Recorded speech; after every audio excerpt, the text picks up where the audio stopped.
City of Port Richey, Tuesday, May 12th, 2020. At this time, we're going to start with invocation.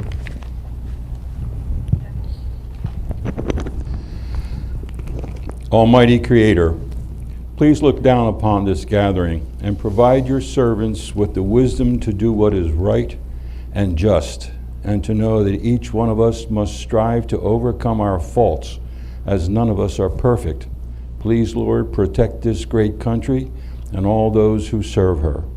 We ask these things in thy name. Amen. Amen.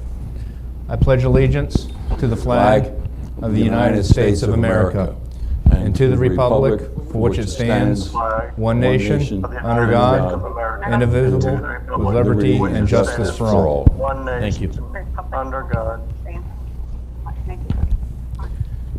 At this time, I'm asking for roll call.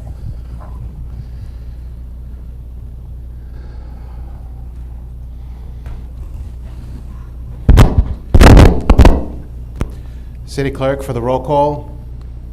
Mayor Scott Tremblay. Here in person. Vice Mayor William Dittmer.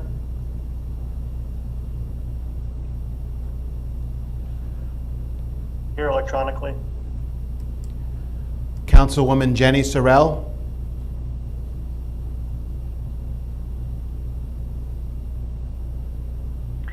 Here electronically.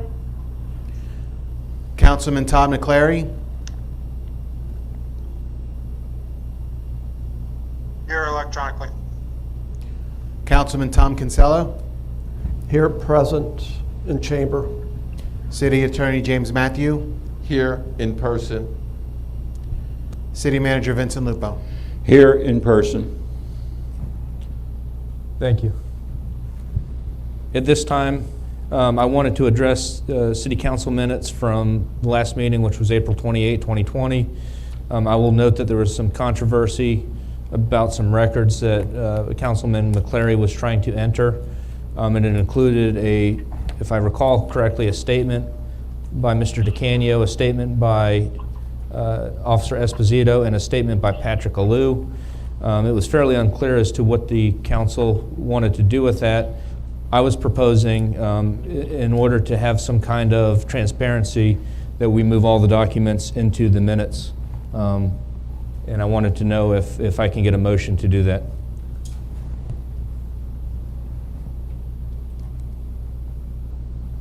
A motion to move all documents to the minutes. Second. All in favor? Aye. Aye. At this time, I'm looking for a motion now that that's been addressed, a motion to approve City Council minutes. I make a motion that we approve the council minutes. Second motion.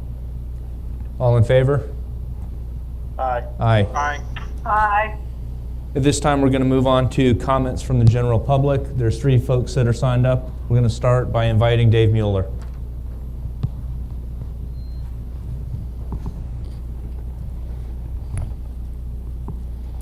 Council. Mr. Mueller? Yes, how you doing? Okay, go ahead. Thank you, Mayor and members of the council. I appreciate your time again, taking the time to respect the public and their ability to comment. I do, however, have some concerns. Again, I'm just going to reiterate my comments from last week because nobody seems to want to respond to them.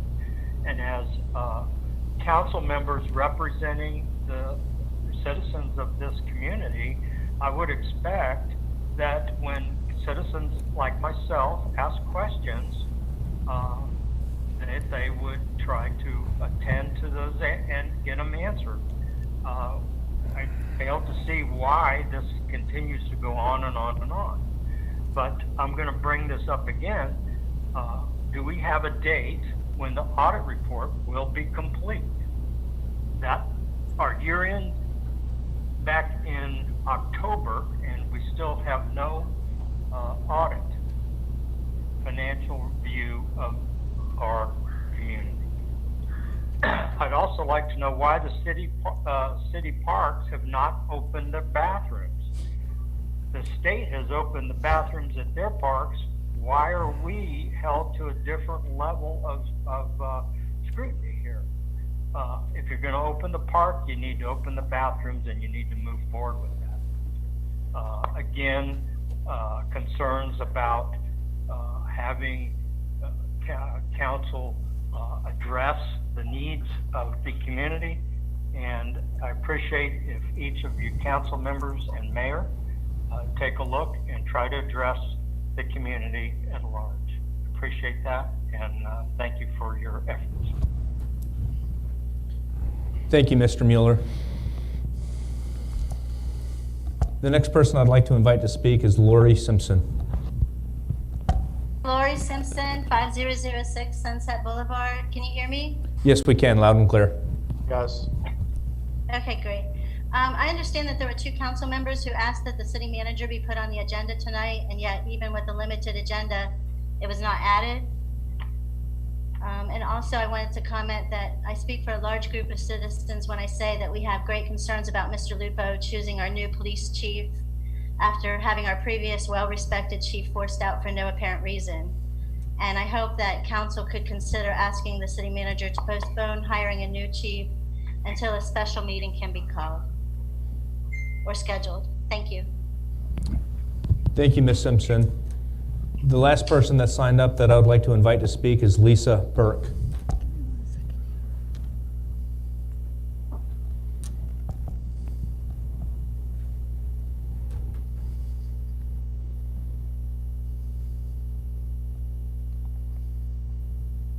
Lisa?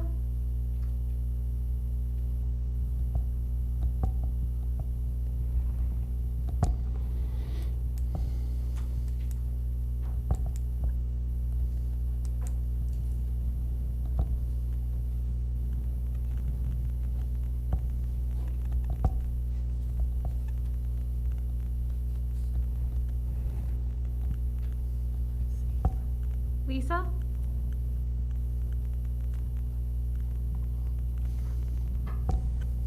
Lisa? Speaking. Okay. Welcome, Lisa. Hello. I'm here. We can hear you loud and clear. You're welcome to speak. The floor is yours. Okay, thank you, Mayor. Thank you, council members. I have a few concerns. Actually, some of them are the same as Mr. Mueller had, and that is getting questions answered. The citizens have had a problem for a while with, we've gone over different scenarios where people were calling in and not being able to get through on the phone lines, and apparently that has been fixed to a certain point. But this has gone on for a while where we are not receiving information. We are not being updated. We don't know what's going on at City Hall. This occurred even before the pandemic and the state of emergency went into effect. The citizens continue to ask that we be updated, not just with information, but with current and information that's pertinent to our city. We'd like for the webpage to be updated more regularly. We'd like for the Facebook page to be updated more regularly. The police page at one time was being kept up, but that also is not updated on a regular basis. There's maybe 4, 5, 6 posts a month. The citizens like to know what is going on. And we had a problem during this pandemic. I mean, first of all, it's different for all of us, but not being able to reach anybody at City Hall and also not getting any information out from City Hall has continued to be a problem. Now, that continues to also putting in public record requests. Although I know there have probably been quite a few in lately, and Sal has been doing an excellent job at some of those. I'm not getting back all the information that's been requested. Some of it is as simple as a piece of paper. Anything that I requested in regards to Mr. Lupo's statement to council regarding Chief DeCanio. I have not received a single item on that. Mr. Lupo spoke as to Pasco City Management or Pasco County Management shutting down City Hall, and I requested the order from Pasco County Management regarding that order, one piece of paper, I would think, and I have not received that back. In addition, Mr. Lupo stated that during Hurricane Irma, he passed on that order to his department heads, and I asked for that documentation. That should be one piece of paper. I've also not received that back. I asked for any write-ups on Chief DeCanio during either Hurricane Irma or Michael. I also have not received that information. So it's a question that I'm asking and others are asking is why when we put these requests in. Ms. Burke, are that's we your not 3 receiving minutes. them back? Ms. Burke, if you can wrap up, that was your 3 minutes. Okay, my wrap up is this. Somebody is not doing their job because the citizens aren't being advised, whether it be web page or Facebook page or request for information. Somebody is not keeping a transparent city. So that's what I'm asking. Somebody is not doing their job. Thank you, Ms. Burke. That's all that we have signed up for the comments from the general public. The next issue we're going to address is there's been some serious concerns in the community and in our city. There's been some allegations made and there's been some articles that were written. And those articles have spawned some issues within the city. And I wanted to address our interim chief of police, Mr. Chief Koch. Were you able to, did you have some concerns based on the article that you read in the Tampa Bay Times? Well, I actually never read the article. Okay. The information that was requested of me was concerning the 24th of November, Okay. the evening of that shift. And you understand that one of the issues that's a concern to the police department is if there was some criminal activity and they failed to act, that's certainly something that you would be concerned with under the purview of your duties right now. Yes, sir. Okay. And the article purported that on the night of 24th, 2019, that there was some kind of altercation with several police officers, and that in essence, that the mayor, myself, and a detective, Kenny Howard, drove by, and that we were highly intoxicated, and so on and so forth. Do you understand the gist of the article? Yes, sir. Okay. Did you conduct an investigation to see whether or not the police department had acted accordingly? And did you start your investigation by retrieving the catalogs from that time frame? Yes, I pulled the catalogs from the evening of the 23rd at 6 p.m. to the evening of the 25th at 6 p.m., primarily focusing on the evening of the 24th. And according to the article, and this is Patrick Allou's statement, the reason that the three officers did not either take any action or stop me was because that there was some kind of altercation where there was a fight. Did you check the CAD notes to see if there were any such altercations? I did. Were there? I didn't see anything that matched that description on the catalog for that time. Would those generally be in a catalog if there was an altercation? Yes, sir, they would. Okay. And did the catalogs indicate who were working those shifts at that time? Yes, sir. Did you speak to those three officers? Yes, sir, I did. Okay. Did they indicate whether or not they had any contact with me, or what was your findings from the investigation? I asked each of those three if on that occasion they had any recollection of having had contact with you that evening, and all three said that they had no recollection of such contact. From your investigation, the CAD notes, and your interviews with the officers, is there any evidence,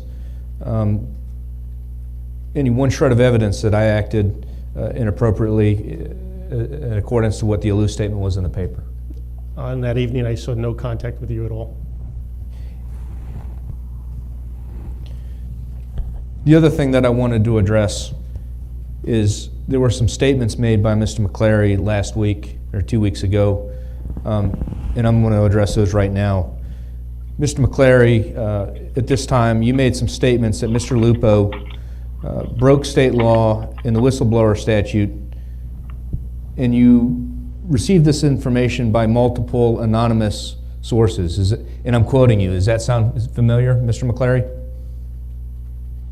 I'm sorry, I'm having a hard time. You're asking that I received reports from multiple anonymous sources regarding the whistleblower statute? Correct. No, my statements pertaining to the whistleblower statute were pertinent to the report issued by Chief DeCanio, or the statement issued by Chief DeCanio, that he was being, I'll say, forcibly retired, or whatever comment you want to use to that statement, regarding an investigation or activities pertaining to. And I can quote you, Brown. because I just watched the tape. It says that the reason for the firing is what you said, quote unquote, Chief DeCanio, is for a cover-up because there's a member in council that you had that DeCanio had safety concerns, and that was your issue, correct? That's what you Correct, said. yes, driving the UTV on. That's not what the you road. said. You said cover up for safety concerns. I'm quoting what you said. You didn't say anything about it. Concerns of driving the UTV. You on didn't the say, road, which sir, is listen to illegal me. in Florida. I'm quoting you. You didn't say anything about an ATV. Okay, that's something you told the paper I after said the safety fact. concerns. That is the safety concerns, that you're driving an unlicensed vehicle on the road. Okay, so it's your theory then that Mr. Lupo. Are we in a court of law? No, we're getting to the bottom of this, sir. You've accused me of something very serious, and I'm getting to the bottom of this Yes. right now, sir. Because if you don't want to hash it out here, we'll hash it out in another arena that you're not going to be happy with. You've brought serious allegations against me based on anonymous statements, and you said right now that the whistleblower is DeCanio, but DeCanio listen to me. Whoa, listen to me. It's my turn to speak, sir. Listen to me. You said that the whistleblower was DeCanio, yet DeCanio gave testimony, and he said that I didn't do anything wrong. Explain to me, sir, how Mr. DeCanio is a whistleblower if I've done nothing wrong. Explain that to me, sir. What? Okay, can I speak now? You can speak. Okay, thank you. The whistleblower statute is. I didn't ask you about that. I asked you how DeCanio is a whistleblower if he said I didn't do anything wrong. Tell me how that happens. Am I good? Explain that. Answer that question for me, sir, please. Can I answer the question? You can. Now, the safety concern I was relating to was. That's the not what I driving asked of the you. UTV. That's not what I asked you, sir. What I asked you, and listen very carefully. Point of order. Am I allowed to speak? You are, but you're not answering my question. We're going to get to the bottom of this. You said that DeCanio was a whistleblower, and DeCanio testified that I didn't do anything wrong. Explain to me how he's a whistleblower. You've accused me of this. I want to know what your theory is on how Mr. DeCanio is a whistleblower.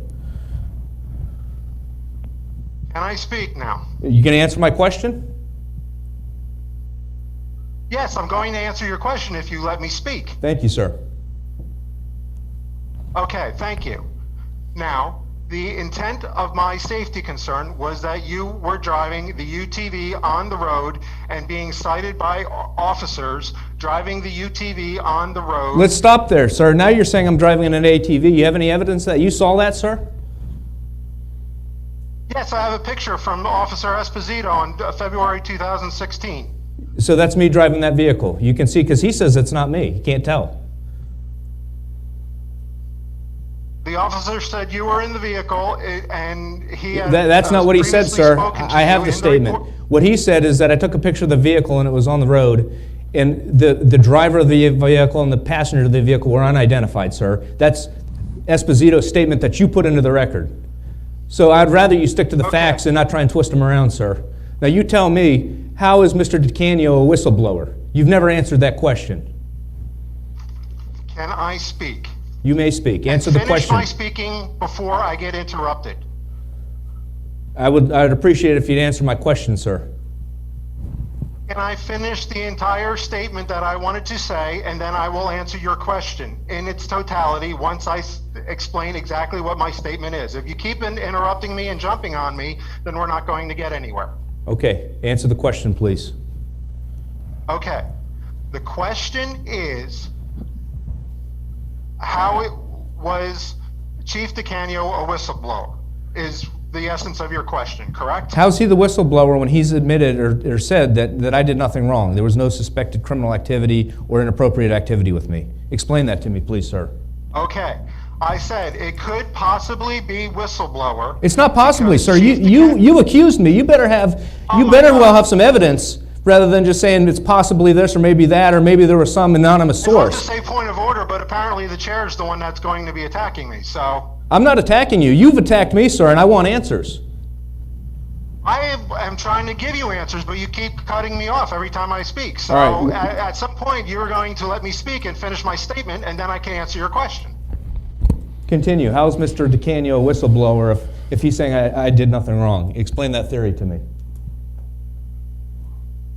Okay, first of all, on the April 15th statement, they say, I observed Detective Howard driving the UTV and Mayor Tremblay sitting on the front passenger seat. That is in the statement. So you were present with the UTV driving along on the 16th of February. And it's noted in the statement. That's number one. So because I was a passenger in a vehicle, that's a whistleblower? At some point, you're going to let me finish my statement, or are you going to keep just jumping in and cutting me off? Explain. I want to hear more. Okay, so now there was an issue with you driving the unlicensed vehicle or apparent unlicensed vehicle, or however you want to state it, but it's a UTV capable of more than 20 miles an hour, more than 25 miles an hour, so it's not legal on Florida state roads. I checked that with Florida Highway Patrol, and I also checked it with several officers. So that is a parent safety concern, because there is a reason that vehicle is not allowed on the road. You know what? Now, according to, excuse me, I Okay. am speaking. You asked me to answer the question, I will finish speaking. And then I will gladly turn the floor back over to you. Now, there's an apparent safety concern with the operation of that unlicensed vehicle on Florida roads capable of more than 20 miles an hour per our golf cart ordinance. And according to the emails in Chief DeCanio's statement that Lupo sent regarding the quote-unquote sting of similar activity, there is apparent safety concern. Now, there is, according to DeCanio's statement, Lupo is going from asking about a sting to going right to a retirement of Chief DeCanio. Such a rapid transition between the two, with a violation of a potential safety law, is the technical definition of whistleblower. I said apparent, I said it's worthy of investigation, and that was the extent of my statements. Sir, that's what you said, but that's not DeCanio's testimony. He testified last week. I just watched the video. He said that I didn't do anything wrong. So how do you get to a whistleblower that is blowing the whistle on someone that didn't do anything wrong? He didn't say you didn't do anything wrong. He said there was no investigation. No, he said I didn't do anything wrong. On not only here, According but to the statement here, there's no investigation. Not that you did anything wrong, that you didn't do anything wrong. He said there's no investigation. the other thing that you talk about is the highway patrol. Purportedly, according to your statement, what you're saying is that vehicle was driven by 3 highway patrol officers and none of them stopped me. Don't you find that as hard to believe, sir? That someone would drive by a legal vehicle with 3 highway patrol people sitting there and not one person would make a stop? My point is, sir, what you've said about a cover-up is a bunch of nonsense. What this is really, listen to me, now it's my turn. Listen to me, what this is really about is you have a hidden agenda. And what that hidden agenda is, oh, no, now it's my turn. Hidden agenda to provide transparency to all of our citizens. That's my hidden agenda. That's fine. We're going to talk about transparency right now, sir, because you know what you've done? I think you're trying to fold this city. You're calling newspapers. You're giving newspapers inaccurate information about me so they can post articles, and you're doing it intentionally to create problems within the city. Let's start there. Number 2, let's talk about other things that you've done. We have different branches of government here, right here, as we operate. We have a legislative branch, which we are as a council. We have an executive branch. You decided you didn't like the decisions that Mr. Lupo made, and you were going to circumvent his authority. The rest of the council, and I know that I've heard from Mr. Kinsella and concerns from other council members, agree with you that maybe they don't agree with Mr. Lupo's decision, but they handled it in the right fashion. Sir, they didn't interfere with his ability to run the city. They said we need to talk about his employment and whether or not he's going to stay here. And that's the proper way to handle it. You did not do that, sir. You interfered with his ability to run the city, and that's part of the problem that we have here. So now you've How did I interfere with his No, let me finish. Let me operating the finish. I'm city? not done yet, sir. Let me finish. Now you've accused me of something there's no evidence of. Okay, number one. Number two, there's never any cover-up. Number three, you did it under the guise and for your own gain and to help Mr. DeCanio for his own pecuniary gain, because your goal is to get him his job back, and you're going to cut Mr. Lupo at the knees to do that. And sir, that's 100% inappropriate. I'm not going to allow here, and I'm not going to sit here and stand for that nonsense.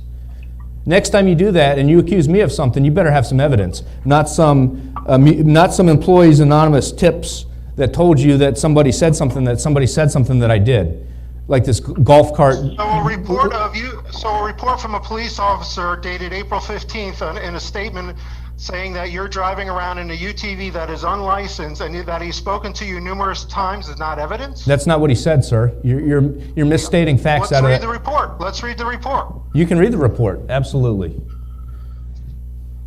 Okay, I was in the area of Old Post Road on Treadway Drive. Prior to this date, my shift requested via email by Detective Howard to assist in a community cancer walk, which was expected to have a large attendance and pedestrian traffic area. My marked patrol car was parked behind the Speedway gas station, now Marathon gas station, facing west.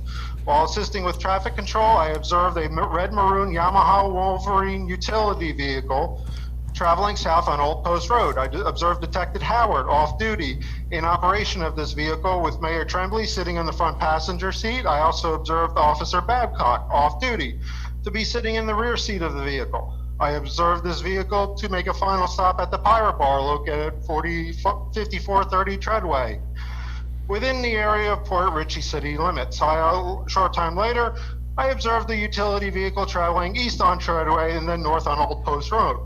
At no time did I observe the consumption of alcohol, suspect intoxication, involved with any of the vehicle occupants. Prior to this date, I observed this vehicle parked at the Speedway gas station as Mayor Tremblay was filling it with fuel. I had a dialogue with Mayor Tremblay about his utility vehicle and the process of making it street legal, as it is considered an off-road only vehicle.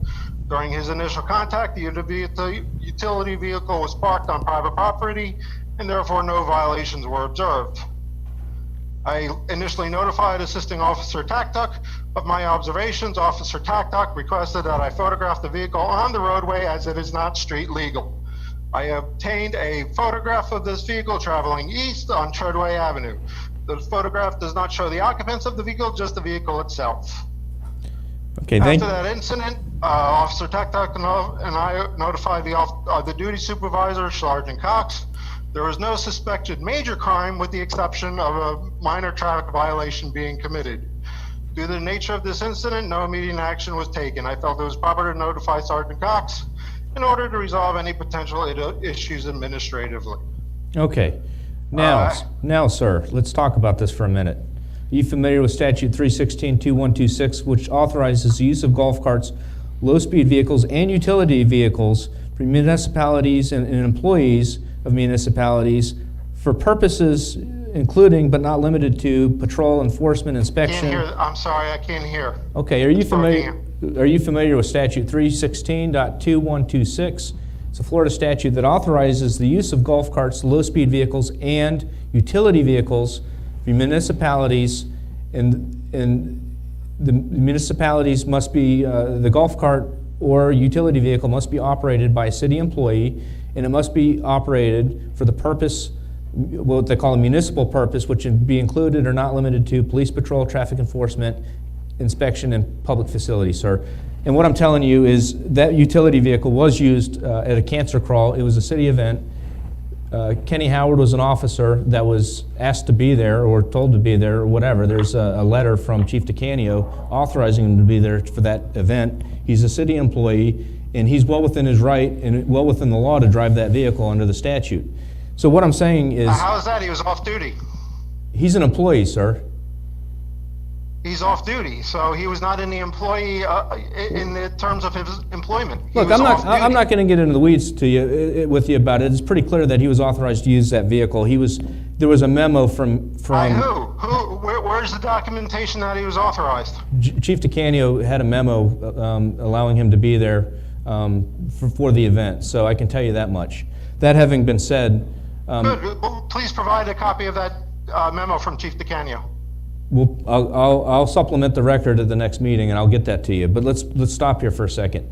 Now you're saying there's a cover-up, and the cover-up is a safety concern of something that I did as I'm a passenger in a vehicle, so now this thing's morphed a different direction. The things you're saying today you didn't say 2 weeks ago, and you changed your story around. The bottom line is we're going to get to the bottom of we're going to get to the bottom of your theory, and I think that one of the concerns you have is, and you have an ulterior motive here, sir, because I know that you want to help Chief DeCanio get his job back, and that's what this is really about. That having been said, we're going to put this to bed. Well, stop. Can I ask a separate question? Of course. Now, the UTV, in order to be utilized as part of a city, should be owned by the city, no? The statute does not say that, sir. If I want to use my personal resources for the better... So how, from a liability No, don't say so. Can the city Stop. entertain you just utilizing your personal vehicle for city use? Stop. If I want to use my personal resources for the betterment of the city, the statute doesn't say that I can't do that. The statute's very clear. Okay. The statute's very clear that the only requirement is that it require 316.212, which I won't bore you with the details, but it's the affidavit that you have from Kenny Howard that shows that it has lights and blinkers and horns and all the things that a vehicle is supposed to have. Okay, that's the only requirement other than being a city employee for city purposes. And that's what sir, that's what we have here. Excuse me, hold on a second. There's also a city ordinance that prevents the use of ATVs and off-road vehicles on city streets. So, stop, Specifically, it's sir, you're Ritchie Ordinance 36-167. So the problem is you're mischaracterizing the vehicle. It's not an ATV. It's not a four-wheeler. It's a utility vehicle. It has a bed, a tailgate, and it's used for utility purposes. So I'm tired of you I'm tired of you misrepresenting facts that aren't true. Let's deal with the facts here and not what you... The manufacturer represents it as an off-road vehicle, though. It's not an off-road vehicle. It's a utility vehicle. That's how it's classified. I know because I bought the vehicle and it's on my title. Because they're misrepresenting their vehicle then. So the bottom line is you're suggesting that there's some kind of cover-up here, and that's nonsense. And I take personal offense to you accusing me of that. And if you could continue down this path, we'll find ourselves in a different forum, and you're not going to like that forum that I take you in. Because that forum is not going to allow you to talk about anonymous people, and that's an anonymous tips that came to Alou, and all that nonsense isn't going to happen in the forum that we wind up in. Do you understand me? Is that a threat? No, I'm telling you, that's a promise. Oh, okay. So... Okay, the fact now that stop. A golf cart decal was issued... so I'm not going to be allowed to speak now. Okay. You can, but we're going to turn it over to someone else at this point. Because you also have now accused Mr. Lupo, and you said that he broke state law under the whistleblower statute. I'm going to allow him to respond, because I think he should be entitled to weigh in on this issue as well. Well, I'm glad because, I also have some questions of Mr. Lupo with regards to the retirement of Jerry DeCanio as well. So let's go. Mr. McCleary, I've known Dale Massad for approximately 20 years. I personally called the Sheriff's Department and requested that they assist our city with any ongoing investigation of not only incidents at Mr. Massad's house, but also later on involving any council person. In furtherance to that, the first time that was utilized, Mr. Massad was arrested by the Sheriff's Department. Subsequent to that, because additional requirements of that directive were not followed, and additional incidents occurred at Mr. Massad's house, I went to the Florida Department of Law Enforcement. I requested their presence to begin an investigation into that issue. And that's after I've known a gentleman for 20 years who I at one time called a close friend. You, sir, are insinuating that because I've had a relationship for less than a year with Mayor Scott Tremblay, that I would trash the law, in some kind of cockamamie conspiracy. That's what you're accusing me of, sir. And I'm telling you right now, that never occurred. The issues between Mr. DeCanio and I attempted to document to the best of my ability, with all due respect to Mr. DeCanio's service to this community. You forced me into explaining my rationale for not extending, per your demand, his retirement. And I gave you 4 specific instances, well documented, of why I felt it in the city's best interest not to continue our relationship. Mr. DeCanio, on his own free will, wrote his letter of retirement after our discussions in accordance with his wishes. A grown man capable of making a decision concerning him and his family. And here you wind up making accusations about a grand conspiracy which never, ever occurred. Pure and simple. Your fabrication, sir. Your fabrication. Am I allowed to speak or no? The floor is yours. Thank you.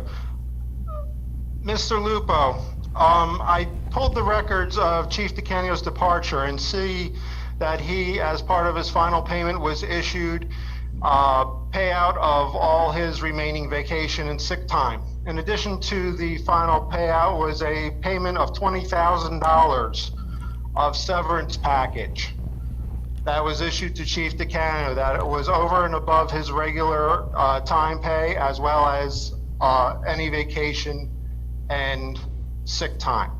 This disclosure was never made to council. This payment was never discussed in council, although we've had numerous instances of it. Is there a reason why you have not disclosed to date a severance package to Chief DeCanio? And in my 25 years of management, I personally have never seen a person retiring of their own voluntary wishes receiving a severance package. Why would the city do that? Mr. McCleary, you obviously don't understand the power and authority of a city manager under this form of government. Obviously, sir. Mr. DeCanio and I had several discussions, and among the final discussions was his desire to retire. He had an impediment to that retirement, and that impediment to that retirement was the ability to acquire a loan for 3 months. That was part of our consideration and discussion, and in my opinion, sir, and within my prerogative, sir, I agreed to facilitate Mr. DeCanio's wish to retire, and that's exactly what I did. I acquiesced to his desire to retire whole, made whole, and that's exactly what I did. That man, You utilized that man, funds that was well within my purview, absolutely within my purview. As part of his retirement, so he could retire earlier than what we and the citizens wanted. Is that What what you you're and the citizens wanted, sir, is interesting, except that it's my decision. You fail to understand that. You fail to understand it was my Well, what I'm decision. concerned with is you're expending taxpayer funds to give gifts to city employees by your own admission. It is not a gift to a city employee, sir. It is part of our negotiations. I could have simply raised his salary at that point in time, but that's not what I did, sir. I negotiated with fairly, management honestly if with an you're just employee, giving money despite away what you, willy-nilly. despite the spin that you intend to put on it. I have every respect for Mr. DeCanio. I have never said a bad word about Mr. DeCanio. I tried to avoid all of this, but you demanded this confrontation. You, sir, demanded it. What I demanded And I was- gave you my Mr. rationale Lupo, for Mr. extending, Lupo, for Mr. not Lupo, extending what I his demanded was retirement, whether you like it or documentation to the not. reprimands that you Whether you like it or received not, in sir, your that was letter. in my What purview. I requested was evaluations required on a yearly basis. My evaluations With respect to of my your work. department I never heads are provided in any my of that. jurisdiction, sir, not yours. I treat my department heads with the utmost respect. I go one-on-one with my department heads, and all of the instances of my rationale I spoke to Mr. DeCanio about and attempted to work through them. I never Lupo, moved to not terminate documented Mr. from your single shred DeCanio. of Not document once. I have too to much respect for that substantiate any of your I have too statements. much respect for that gentleman. I gave you my rationale for not extending your demand of me to allow him to stay longer. That's your demand and your desire. And I deem that not to be in the best interest of a continuing It working was not my relationship. demand or my desire. It was the overwhelming desire of our citizens, whom we all serve. And last time I checked, you work for council, council works for the citizens. So I was just responding to our citizens' demands as to why Chief DeCanio was relieved of duty or not extended his retirement based on your unsubstantiated and undocumented reasoning. Nonsense, unsubstantiated, nonsense.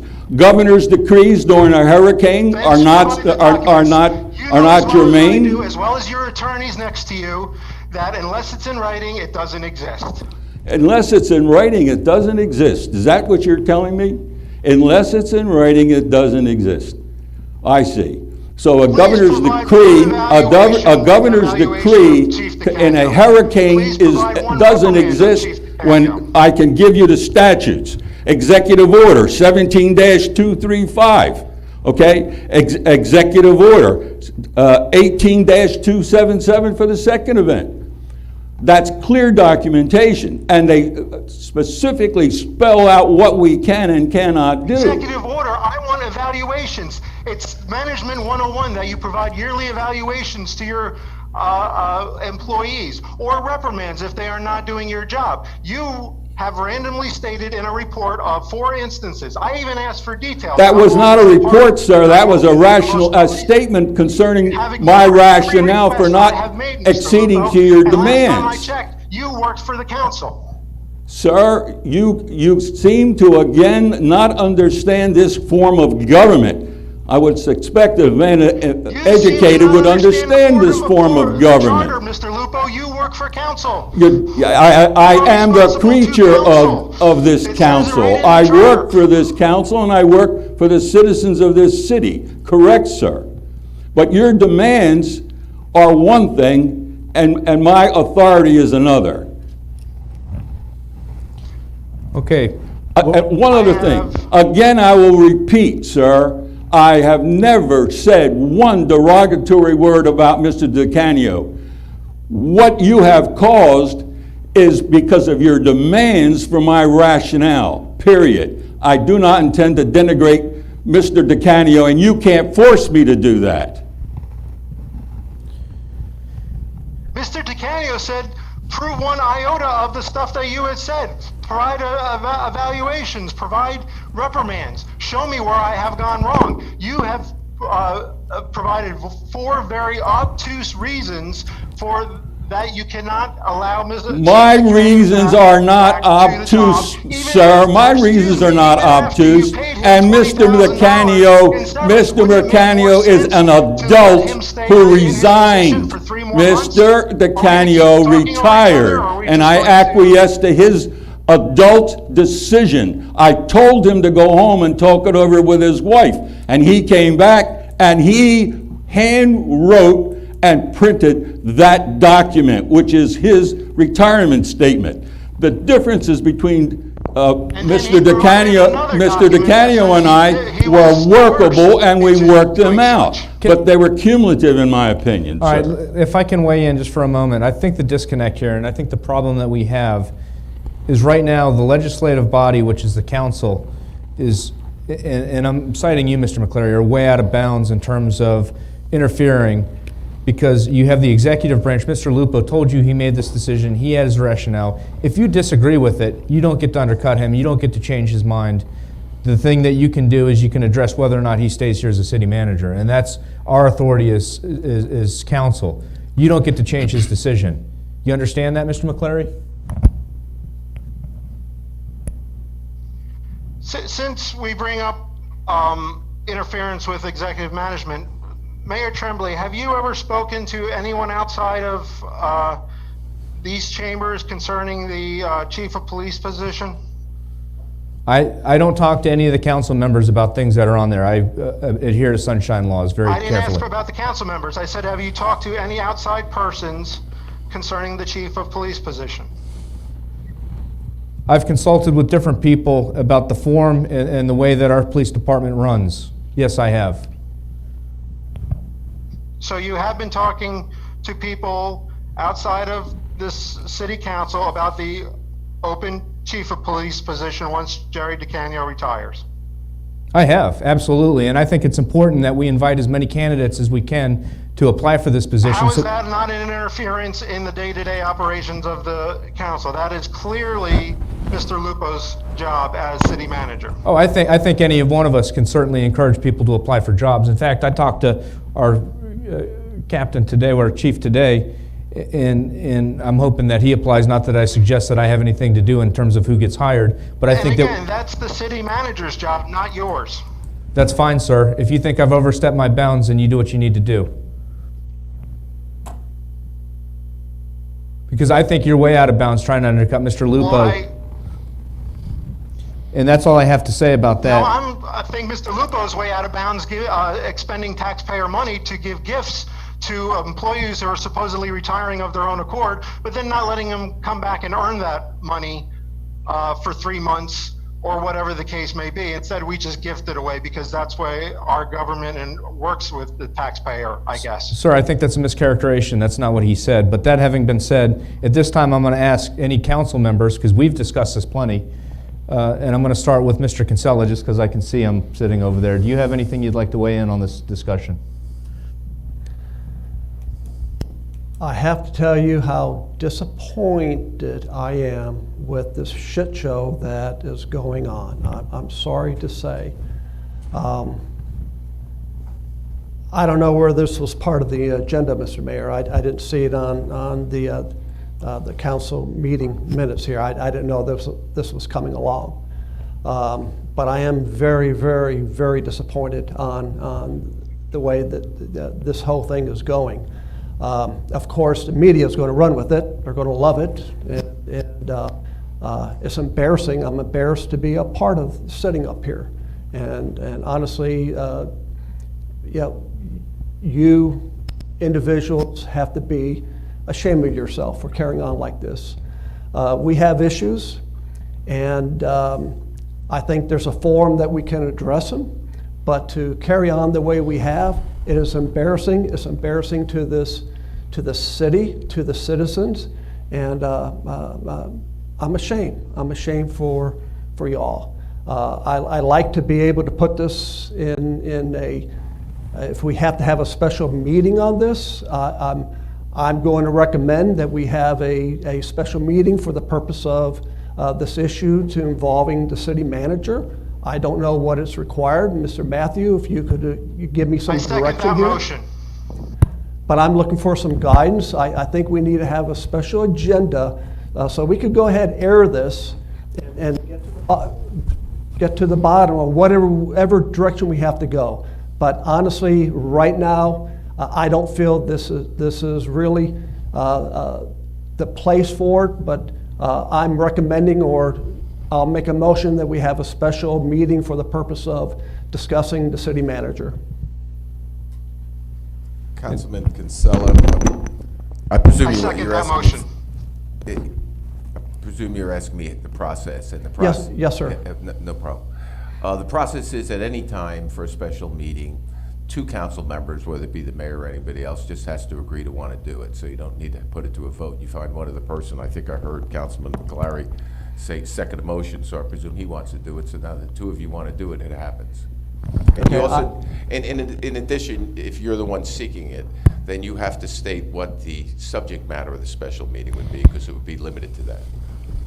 Okay, I'd like to request a special meeting for the purpose of discussing the role of our of our city manager. All So inclusive. that's good enough. Yeah, Okay. that's good enough. You know, just generally, that's what Okay. it's going to be about. And I presume, Councilman Clary, you want that also, right? Yes. Okay, that's all you need to do. Pick a time, you know. It's supposed to have 24 hours notice, though, but you just pick a time. Thursday, 7 o'clock, this Thursday. And I'm going to make Yeah, so there's something you could discuss. and I'm going to make a suggestion that we're going to get partly through this agenda, but I want to see if we can fit this discussion in tonight, because I think it merits some attention. But let's get moving here. That'll be his choice at the end. Yes. Because you've already met the burden, so if you want that meeting, you get it. Yes. Okay. Yes. We'll accommodate, but if we can. I won't forget. And I have scheduling conflicts. I have trials the rest of the week, so I'm going to see if we can address this tonight at some point, if you're okay with that. Okay. And then, Councilwoman Sorrell, have you been listening?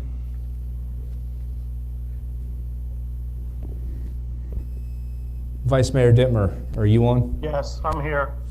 I'm here. I want to pass the floor to you. With any comments, if any. Mayor? What's that? I said you'll have to repeat yourself. I didn't catch that. I wanted to pass the floor to you in case you had any comments on anything that we've discussed here. My only comment kind of reflects what Tom just stated. I thought with this new council and moving along, we were in a good place here in the city. It really hurts me to see all these things that have transpired. I hope that we can work through these things and move along, because there's a lot of things that we need to get done. And arguing about ATVs or utility vehicles and things like that are not part of it.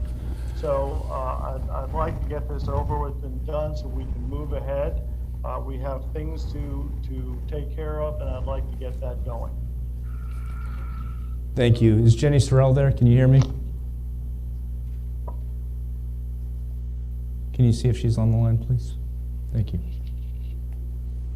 Yes, I am. Okay. I wanted to know if you wanted to comment on the situation at all before we move on.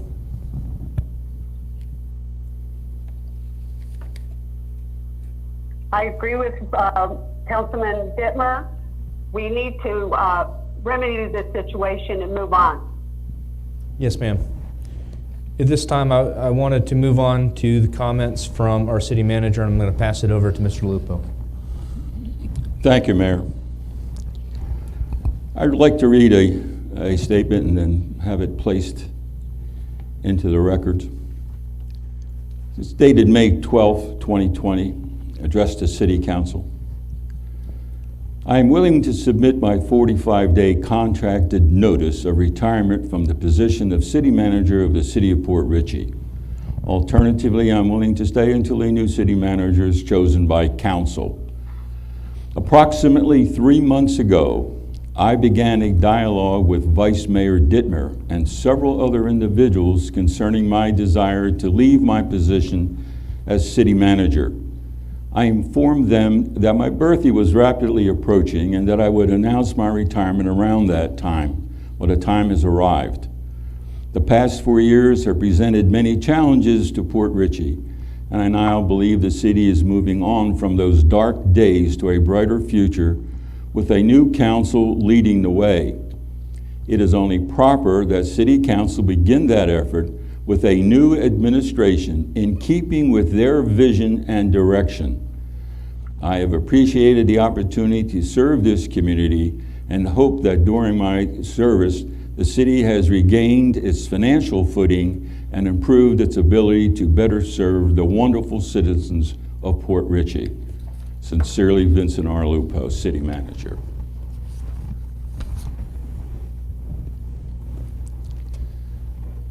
And I'd like that entered into the record, sir. As a consensus, can we agree to put his resignation into the record? I agree. I agree.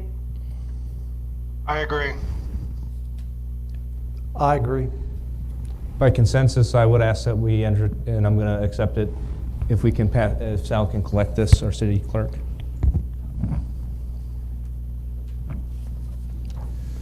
Give one to Mr. Kinsella.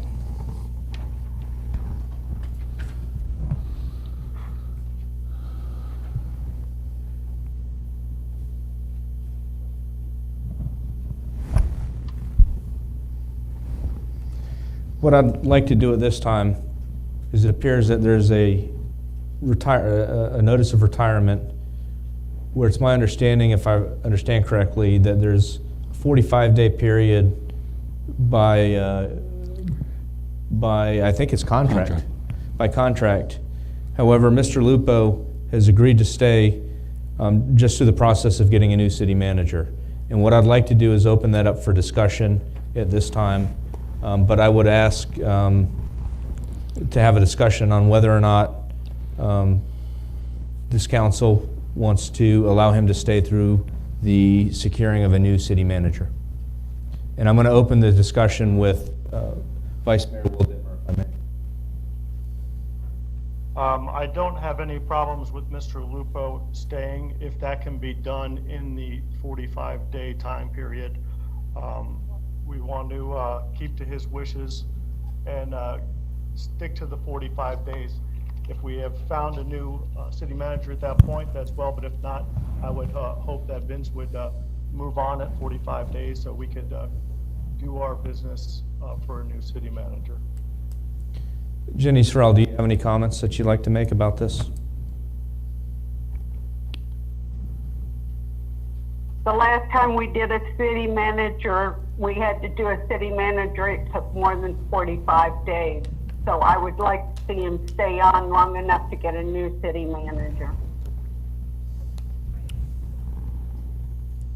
And I'll comment at this time. I think one of the practical challenges that we have is a practical matter. If we stop and look at this, if we decide that we want him to leave in 45 days pursuant to the contract, that puts the city now in a position to where we have to find a temporary city manager, and then from a temporary city manager transition back into whoever the new city manager is.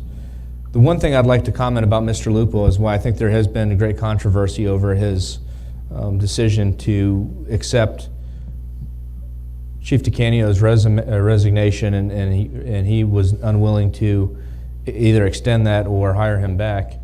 The one thing that I can say for Mr. Lupo is the rest of the city, for the most part, is firing on all cylinders. Our utilities, water's never been better. Utilities department are firing on cylinders. Our fire department has never been better. Our police department, despite the Chief DeCanio controversy, we now have an interim chief, and the police department's rolling along on all cylinders, firing on all cylinders. I guess the point that I'm driving at is while the city is continuing to function, even though we may have agreed with some of the choices that Mr. Lupo has made, it would be my recommendation to allow him to stay through the process until we have a new city manager, as I think is a practical matter, having a part-time city manager, or not a part-time, a short-term city manager for the interim, and then a new city manager. I don't know if that's the best way to go for the city. And with that, I wanted to pass the floor over to Councilman Kinsella. Thank you, Mr. Mayor. I'd like to go ahead and afford our city manager the same opportunity as he afforded our police chief, give him 2 weeks.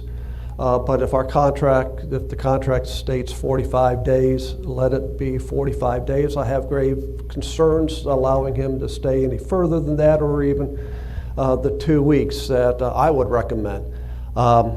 We don't have a city police chief, and my understanding is the city manager appoints a police chief. I don't know who will be appointed or what our involvement, the city council's involvement, would be.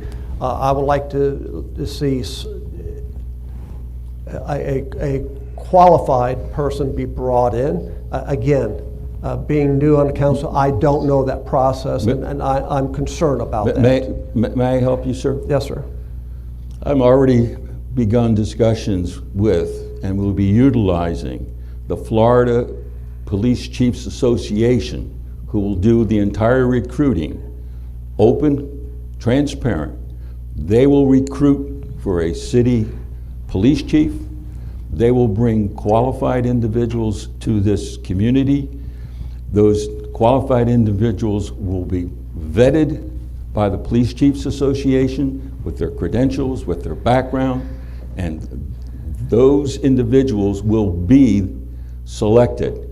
No in-house, strictly through the Florida Police Chiefs Association. They will bring that, and then at that point in time, it'll be made public, the same as it was done the last time through this association. And at that point in time, gaining the consensus of council, the city manager would move forward to select the best individual from their selection.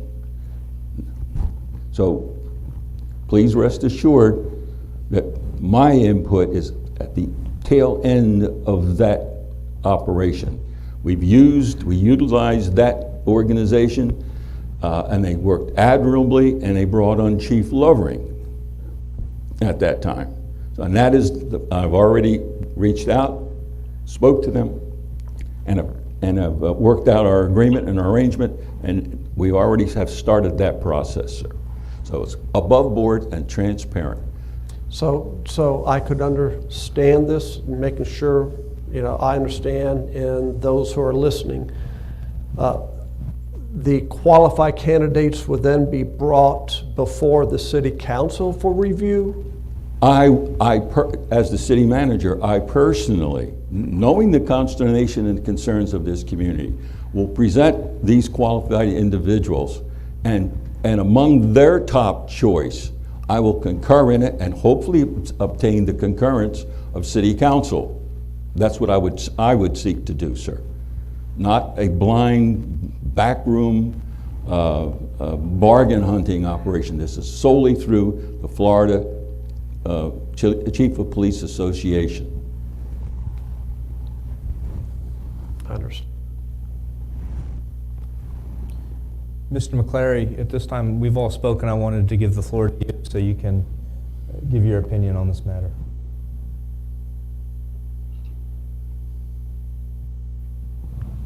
And I apologize because the connection has been a little spotty. I just want to clarify what the gist of the conversation was before. We are going to the Florida Police Chiefs Association currently going to the Florida Police Chiefs Association for selection or recommendations on a new police chief. The idea is to bring those applicants to council consideration for final approval in conjunction with Mr. Lupo. Am I correct in that? I'm asking because I couldn't hear clearly. It is my intention, sir, to take the best candidates with the highest recommendations from the Chief of Police Association from Florida, review those and present them along with my recommendations to council for council's consideration. I cannot abdicate, nor do I intend to abdicate what the charter says. I intend to work closely with this council and the Chief of Police Association. But in the final analysis, it has to be under the auspices of the city manager. That's the requirement of the charter. There'll be no hidden agendas. It'll be completely transparent. It'll be brought, I will bring it to council I will have presentations made by council and potentially interviews. I'll be working with Florida Chiefs of Police Association. So it's an open and above board selection. And I certainly, in this instance, would want to listen to the recommendations of my council. This individual will be our police chief for, I would hope, an extremely long time. So it'll be open and above board, fully transparent.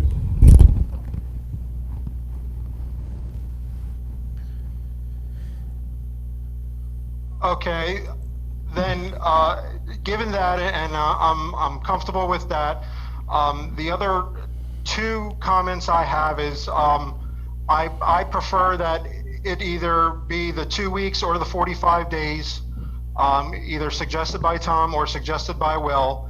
The only other concern I have is, and my request is that there are no additional personnel changes in that time frame of retirement, since we are would be bringing on a new city manager, specific to salary changes, advancements, terminations, or anything of that nature, just to give the new city manager, whoever they may be, the opportunity to direct the city in the way they see fit. And can I weigh in on that, Mr. McClary? The problem that I have with what you're requesting... Did you hear me? I can. The problem with your request is that we, in fact, are the legislative branch, and Mr. Lupo is the executive branch. And I think that it would be interference, just blatant interference for us to dictate whether or not he can make any, whether it be an employment change It's a and/or salary request, change. not a requirement. It's still interference, in my opinion, and I'll... Well, then in that case, I would prefer well, I agree, but there's also, as we just had a conversation regarding the Canio severance package, there is the feasibility, and I'm not saying Mr. Lupo would, and please don't take it that way, but there is the feasibility that he could make drastic changes that affect the city's structure and day-to-day options that have lasting impacts, either budgetary or otherwise. And that is a concern that I have as a representative of the citizens. So with that being said, I would prefer to bring it more towards the shorter time frame than the longer time frame. Can I at least allow Mr. Lupo to address your concerns? Because I'm sure that he can address your concerns and let you know what his intentions are. Mr. McClary, if ever I heard of character assassination, that is exactly what you're doing. I worked for this city for 8 years. Sir, I worked for this city for 8 years. I worked for this city for another 4 years. Within the first 2 years of my service here, I saved this city almost $1 million. I love this city. Do you think I would be sitting here and taking this nonsense if I did not love this city?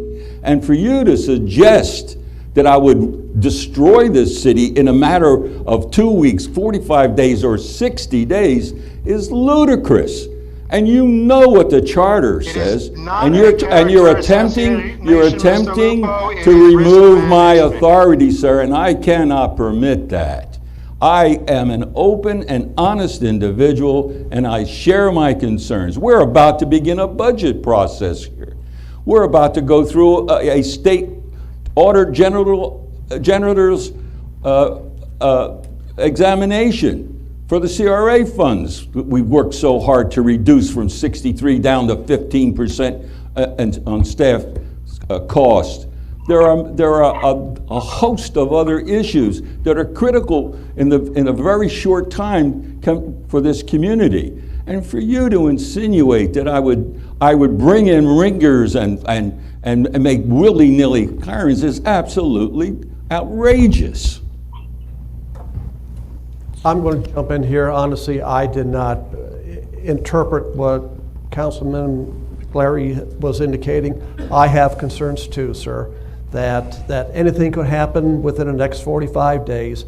And I'm thinking about the employees of the city.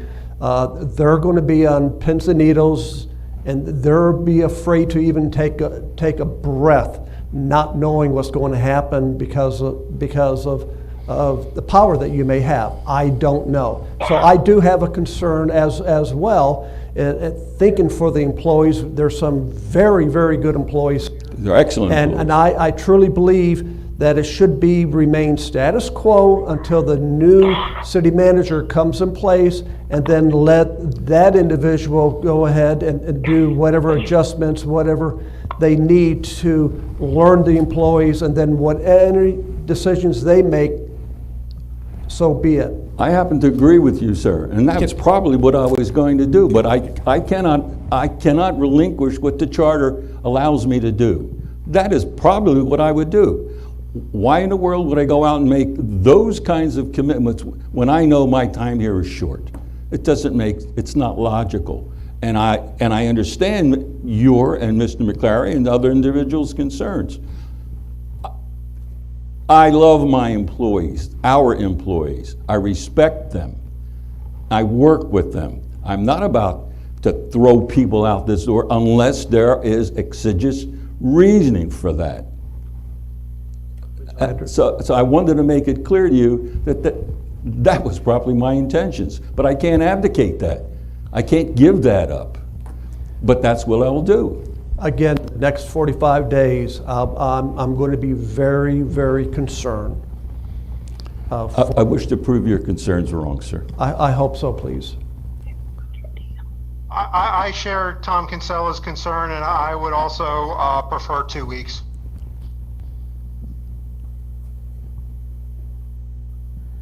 Well, I think part of the problem is even getting a interim city manager may take more than 2 weeks. I think it'll take 45 days to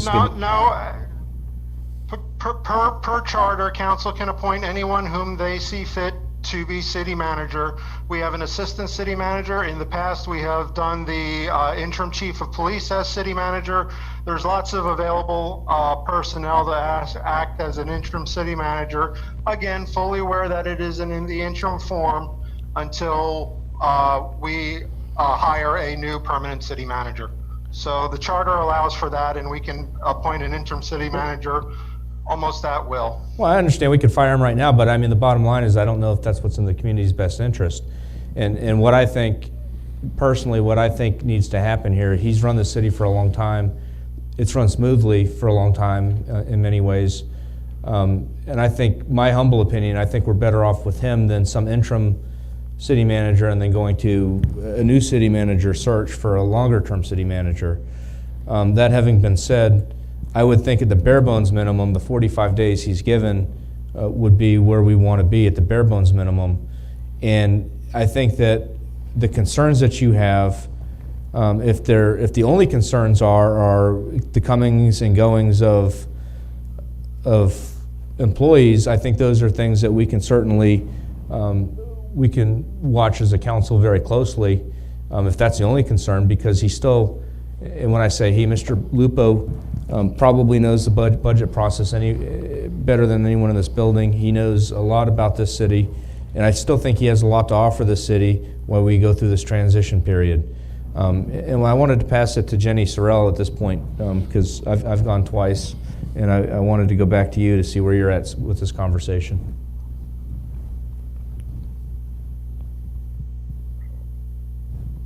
The last time we went through and had to find a city manager, it took us well over 5 months. During that interim period, we were lucky enough to have James Matthews fit in.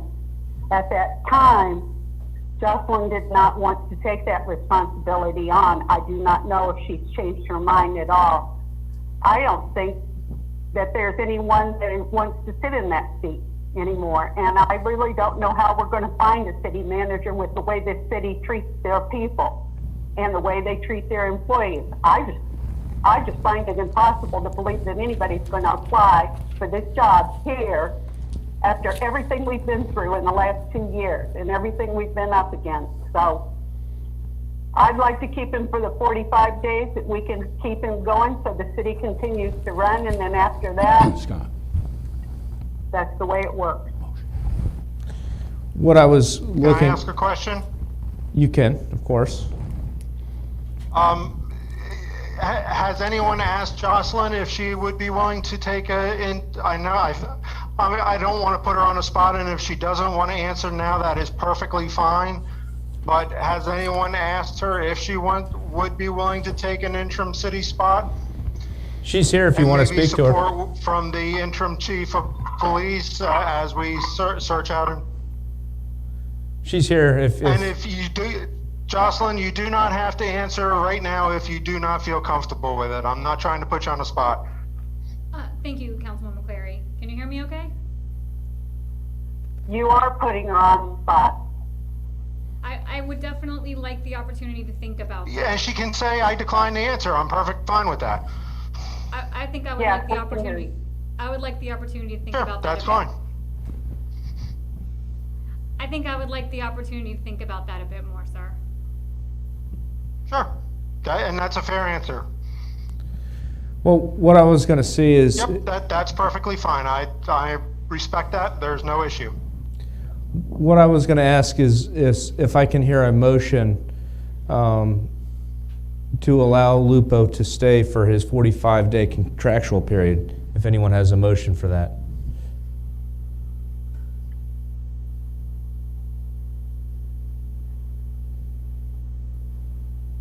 Well, let me ask you this, Will Dittmer, where are you at with this? I'm sorry, I didn't catch any of that. Please repeat that. Okay, I'll repeat it. What I'm looking for is a motion to allow Mr. Lupo to stay for his 45-day period, which is by contract.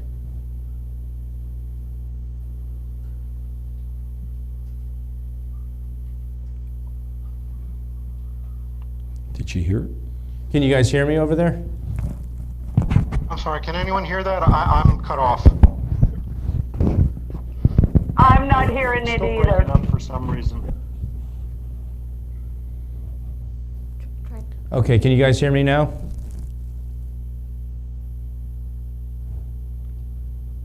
Mr. Detmer, are you there? Yeah, it's a little better, thank you. Okay. Yeah, I can hear you now. yes. All right, fantastic. What I was asking for is if anyone would make a motion to allow Mr. Lupo to stay for his 45-day contractual period.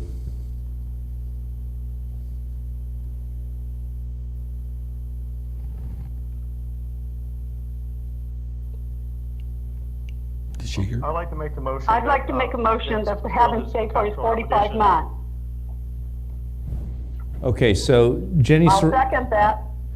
so Will Detmer made a motion to clarify to allow Mr. Lupo to stay for his 45-day period, which is the contractual period, correct, Mr. Detmer?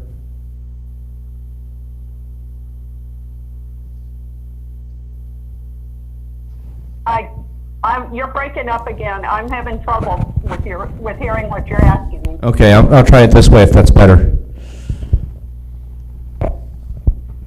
It's my understanding that Mr. Dittmer made a motion for Mr. Lupo to stay for his 45-day contractual period. Is that correct, Mr. Dittmer? I'll second that. That's correct. Okay, so now there's a first and a second. And we're I'll gonna- second that. Okay, what we're going to do is we're going to put it to a vote at this time. All in favor of the motion? Aye.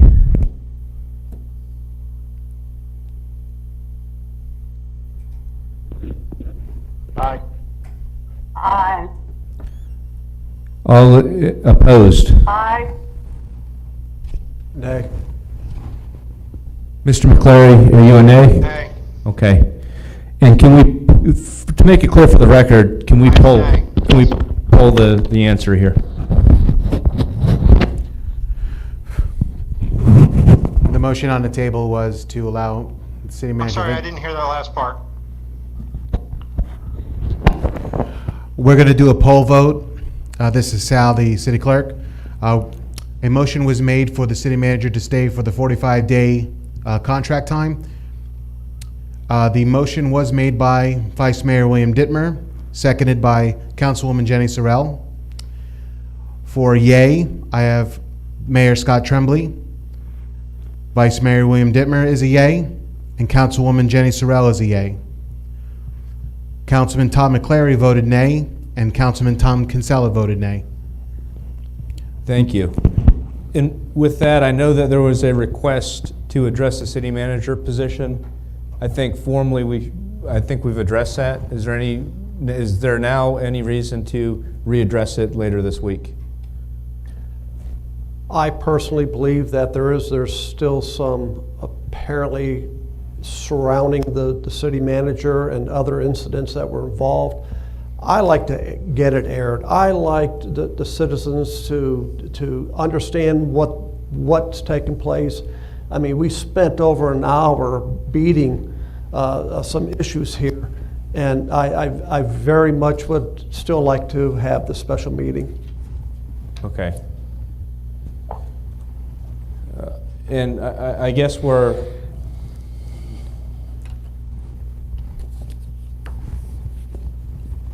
and let me just ask what the topic of the special meeting is that you're looking to discuss. Again, it centers around the city manager Okay. and the actions, lack of, and anything that's been brought on or accusations pertaining to. I mean, we just spent almost, it seems like, good 45 minutes on various topics. We just need to bury this. Have the opportunity, the citizens' input. We just need to bury this and move on. Honestly, I really don't want to go into other meetings and have all this be brought up. Let's just air it, get it over with, and let's move on to a betterment of this city. And I agree with you. I guess what I'm driving at, is there any reason that we can't address the issues that you want to address on Thursday tonight? And I'm only saying that because of scheduling conflicts that I have. You know, I'm available Saturday morning. I have no problem. I don't know what anyone else is. I feel that there's still a lot of issues that need to be aired. I'm very disappointed with the actions or lack of actions by our city manager. There's a motion and it's been moved for 45 days. Once we air this, we may have other ideas or continue with the 45 days. I don't know. I just want what we've just went through just a bit ago. It's an embarrassment. I like to bury it and let's move on to the betterment of this of our great city. Can I make a request then? Sure. Can we tentatively Mr. Mayor? Yes, ma'am. Mr. Mayor, Yes, ma'am.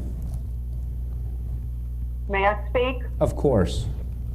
I'd like to bring it to your attention. We have a letter of resignation from Vince Lupo for 45 days from this point on. It would be a moot point to have another meeting, a special meeting, to air your disagreement with the way that he is managed. You should look forward and find a new city manager that you can work with. Apparently you can't work with this one. I see no reason for a special meeting.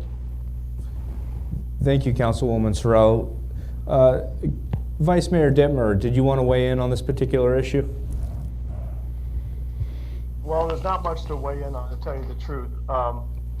We're going to be at odds on this subject, regardless of a meeting or no meeting. If people would feel that it's needed for the citizens, then I agree we should have it for the citizens. But since Mr. Lupo has put in his resignation, it's almost a moot point. But if Tom feels like it's something that he needs and the citizens would want, then I would agree with that. I understand. The only request that I was going to make is, if we do this, can we set it for Friday? Does anyone have an objection to that? No. I didn't hear that. The only issue I have are scheduling conflicts. I have, interestingly enough, Zoom trials all week, which are going to be fun after this Zoom meeting. I hope it goes better trying with the communication process. But what I would like to do is suggest, based on my schedule, if we can set it for Friday of this week. Does anyone have any problem with that, or is everyone okay with that? I do. Not that you need me for a discussion, but I already have a pre-played vacation plan for those 3 days, Friday, Saturday, and Sunday. Okay. Mr. Mayor, can I Not that go you ahead? need me. Can I go ahead and jump in? Of course. Again, for the betterment of this community, I'm going to withdraw that request. Okay. So we could continue to move forward. And here's the pledge that I'm going to make you, Mr. Kinsella. If you feel at any time going forward that you need to air out any issues that are going on in the city, I will request that it's set within the next day or two from your request. Thank you. Is that a fair statement? Actually, it's not. Okay. Okay, never mind. Sarcastically, Okay. From a legal standpoint, for Mr. Kinsella, Councilman Kinsella's benefit, you have an absolute right to a special meeting. All you need is a second by someone else, okay? Generally, you can do that with an email to everybody, just to say, will somebody else second, or send it to Mr. Lupo, and he'd look for a second, whatever, he would do it. But you have an absolute right, okay? It's not when he's gonna set it. You have a right to pick the time. Not that you want to do that, but I'm just, from a legal standpoint, it's not like his choice, like he just said, well, I'll get a date. Well, no, you pick the time. I want to have a special meeting, 3 days from now. Nobody might show up, you understand what I mean? But it's your absolute right, so I don't want you, just for Again, do I have the right to withdraw that? Absolutely, yes, of course. And that's, Mr. Mayor, that's what I like to do, is go ahead. Honestly, I hope that we could move forward, we could mend some of the differences and start licking our wounds as we move forward, hopefully. And if you wanted one within 8 hours, you could do that as an emergency meeting. You'd have to specifically state it has to be health, safety, and welfare, something serious. But 24 hours as long as, so you have an absolute right to that. All two council people have. No, I'd like to withdraw that. Okay, I got it, sorry. That having been said, we haven't even gotten to the agenda yet. I wanted to know if I could have a motion for the consent agenda so we can move into our agenda for tonight. We have an agenda? I'm sorry, an agenda, I misspoke. I was looking for a motion to approve the agenda for this evening. Motion to approve? Second? All in favor? Aye. Aye. Aye. Aye. Aye. Thank you. The first item up for council business is general discussion of COVID-19. I wanted to hand that over to Mr. Lupo to open discussion. Thank you, Mr. Mayor. Thank you, Council. City Council has have a discussion on COVID-19 and its impact on the city business and daily operations. City Council action as deemed appropriate is what is requested. Excuse me. As you're well aware, recently I appointed Chief Tim Soroy as our exposure control officer. Officer Soroy, Chief Soroy, has been recording all of our related costs with respect to the COVID-19 issue. At this time, on this issue, there is no real action required, but we could discuss, and we would like to, if possible, if council has any concerns. We are currently awaiting the governor's second phase announcement scheduled for May the 19th. That announcement may alter some of the existing restrictions that he has placed generally on government. So we are waiting for that announcement. Coincidentally, on May the 19th, this mayor and vice mayor will be appearing before the county commission with respect to our Restore Act funds. We are currently still under a COVID-19 emergency decree. Our parks and ramp remain open, as does our fishing pier. However, despite the concerns of Mr. Mueller, our restrooms remain closed because of the COVID-19 requirements and the health regulations. We don't know if a person goes into a restroom who may have COVID-19, utilize that facility, and then leave.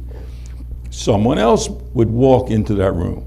So in order for those restrooms to be utilized, we would have to literally devote full-time staff to watch the restrooms and to clean them using all the materials known to allow the next person to believe that they could utilize that facility without being subjected to the potentiality of COVID-19. And that is the reason why they remain closed. We simply don't have that kind of staff to ensure that those restrooms have been sanitized to avoid COVID-19 contamination by an individual who uses them. And that, Mr. Mueller, is the answer that I've been trying to give you with respect to why the restrooms are closed, but the park facilities are open. We still have the areas blocked off because we're still under the social distancing requirements. So that is part of that operation. Now with respect to phone conversations and phone calls, all employees are back to work full time. Every phone is being answered, phone calls being answered appropriately, and all phones are working and functioning. If there is a specific question for any department, those departments will respond to that request. If there is a specific COVID-related question, those people will be directed to either the state or county lines with respect to the latest information provided by government sources. This city is not equipped to make COVID-19 pronouncements on its own. We do not have the staff. Unfortunately, council has not seen fit to allow the addition of staff to form an IT organization that updates our web page, nor do we have the time allotted by any single individual to be able to continually update on the required daily basis with respect to COVID-19. They're readily available on the county site, readily available on state site. Many of the individuals working for this good city wear 2 and 3 hats at the same time. And unfortunately, we just simply don't have the staff to provide the kind of instant information that's required. But with respect to phone calls, they are all being answered. With respect to employees, everyone is working full time. Some communities, and this I bring up to council for council's consideration, some communities have extended the right for restaurants to place outdoor seating, appropriately socially spaced, to aid them in their seating capacity. Since the current requirements have a limit on the seating capacity, the City of Tampa, for instance, has authorized those restaurant facilities to place tables outside in their area so that they can be utilized, because as the restaurant industry certainly knows, it's the number of and utilization of tables that determines their profitability. So at some future time, and I would suggest by the next council meeting, because we're awaiting the declaration on the 19th of the governor, he may relax those. But this council may wish to consider what it may wish to do with respect to that single issue. I'm unaware of any other COVID-19 issues. Thank God none of our employees have succumbed to that. We continue to use our masks. We continue to have the cleaning stations within the facility, and the facility remains closed to outside entrance. And we do have our drive-up facility, and we do utilize online payments as far as our utility department is concerned. So this building still remains closed under lock, and our meetings, unfortunately, are mandated to be electronic meetings until the relaxation is given to us by the government, by the governor. Those are the issues concerning COVID-19, and I'm open to any suggestions from council to how we may better assist our employees. But I would suggest that you would take this under consideration, talk to some of your constituents, and come back at the next council meeting so that we can discuss these issues if you have any. As you will recall, this council discussed the potentiality of using CRA funds for grant purposes, but decided that the amount would not be significant enough, nor in amount nor volume to be effective, and that there were substantial legal requirements hurdles that may be involved, particularly in view of the fact that within the next 2 weeks, I believe we'll be having the state auditors come in for our CRA audit that was promised to them. That's the only report I have, sir, with respect to COVID-19. Thank you. What I'd like to do is open this up for discussion. One of my concerns and probably inquiries is I see that the restaurants are opening, and there's limited seating other than, I think, outdoor seating. And I'm presuming that those requirements have been sent down from part of DeSantis's order, and that's what we're following at this point. Is that correct? Yes, we're following the dictates of Governor DeSantis. That's in his declaration. The police department is charged with looking into social distancing, as it is in other communities, and ensuring that those laws are complied with. Okay. With that, I wanted to pass the discussion over, and I wanted to start with Vice Mayor Dittmer, if you have anything on this particular topic. No, as far as the Corona-19, I think everybody has been inundated 24/7 with this information. So thank you, and that does clear up the question on the bathrooms. Thank you. Councilwoman Sorrell. I really don't have much comment regarding that because we do have to follow the dictates of the county and the state because they actually have the resources and authority to make those decisions. And as long as we're following what the state and the county wants to do, I feel like we're doing the best by our citizens. Thank you. Councilman McClary.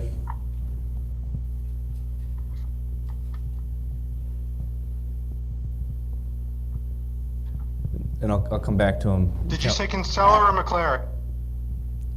McClary was my intent. Oh, I'm sorry. I thought you said Kinsella. It broke up right when you said it. No, that's okay. I apologize. Nothing further than please let's make sure, with the website, over-communicate, with the Facebook page, over-communicate to the residents. I personally would much rather get a message from any of our residents that we're hearing too much from the city, or I'm tired of all the messages, or whatever the case may be, then I'm not hearing anything. So I understand that we're largely following, county and state regulations. I understand that, but over-communicate it. Don't err on the side of over-communication rather than under-communication. That's it. Thank you. And Councilman McClary.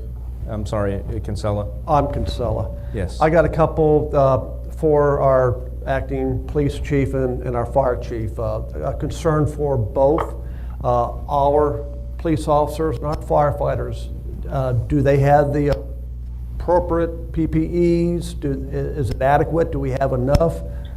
That's one question. Again, how our staff responding to these emergency calls, what are they doing after the fact? What precautions are being taken? I'm just curious, looking out for our employees. We do have a supply of the N95 masks available. Not a large supply, but we have some in reserve that is available to everyone right now. The officers have the option of using the N95 if needed, or just for general contact, other masks and barriers up until that point.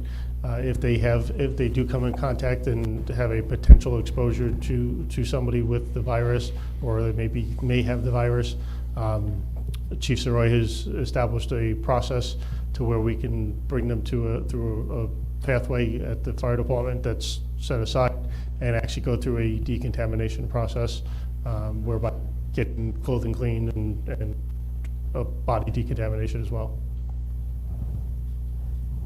Did you have questions for our fire chief as well? The same, you know, I'm very pleased to hear this, you know, you know, what y'all are doing. It's very reassuring, and again, looking out for the welfare of our employees. It's very... Also, Councilman, we've just recently posted the statistics that you requested concerning our fire department responses and our police department responses on our website. So that can be viewed. But as Acting Chief Koch has said, we have adequate equipment. We have Chief Soroy, who is our coordinating officer, and he has been ensuring that we do have the equipment that's necessary, that we have established in both the fire department, the fire station, and in this facility, cleaning facilities so that they can utilize them if necessary. There is a trailer parked here at the police Sally Port, close to it, that can be utilized for decontamination for our police department. And there is a decontamination facility at the fire station. We now have a fully operational city with respect to every department. Every single employee is well aware of the social distancing. We try and maintain that as much as possible. And we stress incident reports if they're applicable. So I feel confident in both the Chief Koch and Chief Soroy that we are fully informed. They go and attend many of the meetings and relate that information back to us. Despite our short staff, we'll try our best to include additional information on our site as best as we possibly can. During these times, we are pushed for different directions, but I'll try to put as much information as humanly possible on the line. Mr. Lupo, Yes. if I may, with respect to the trailer for the mobile section that we had set up Yes. out here, that was initially set up prior to us having the fixed structure in place.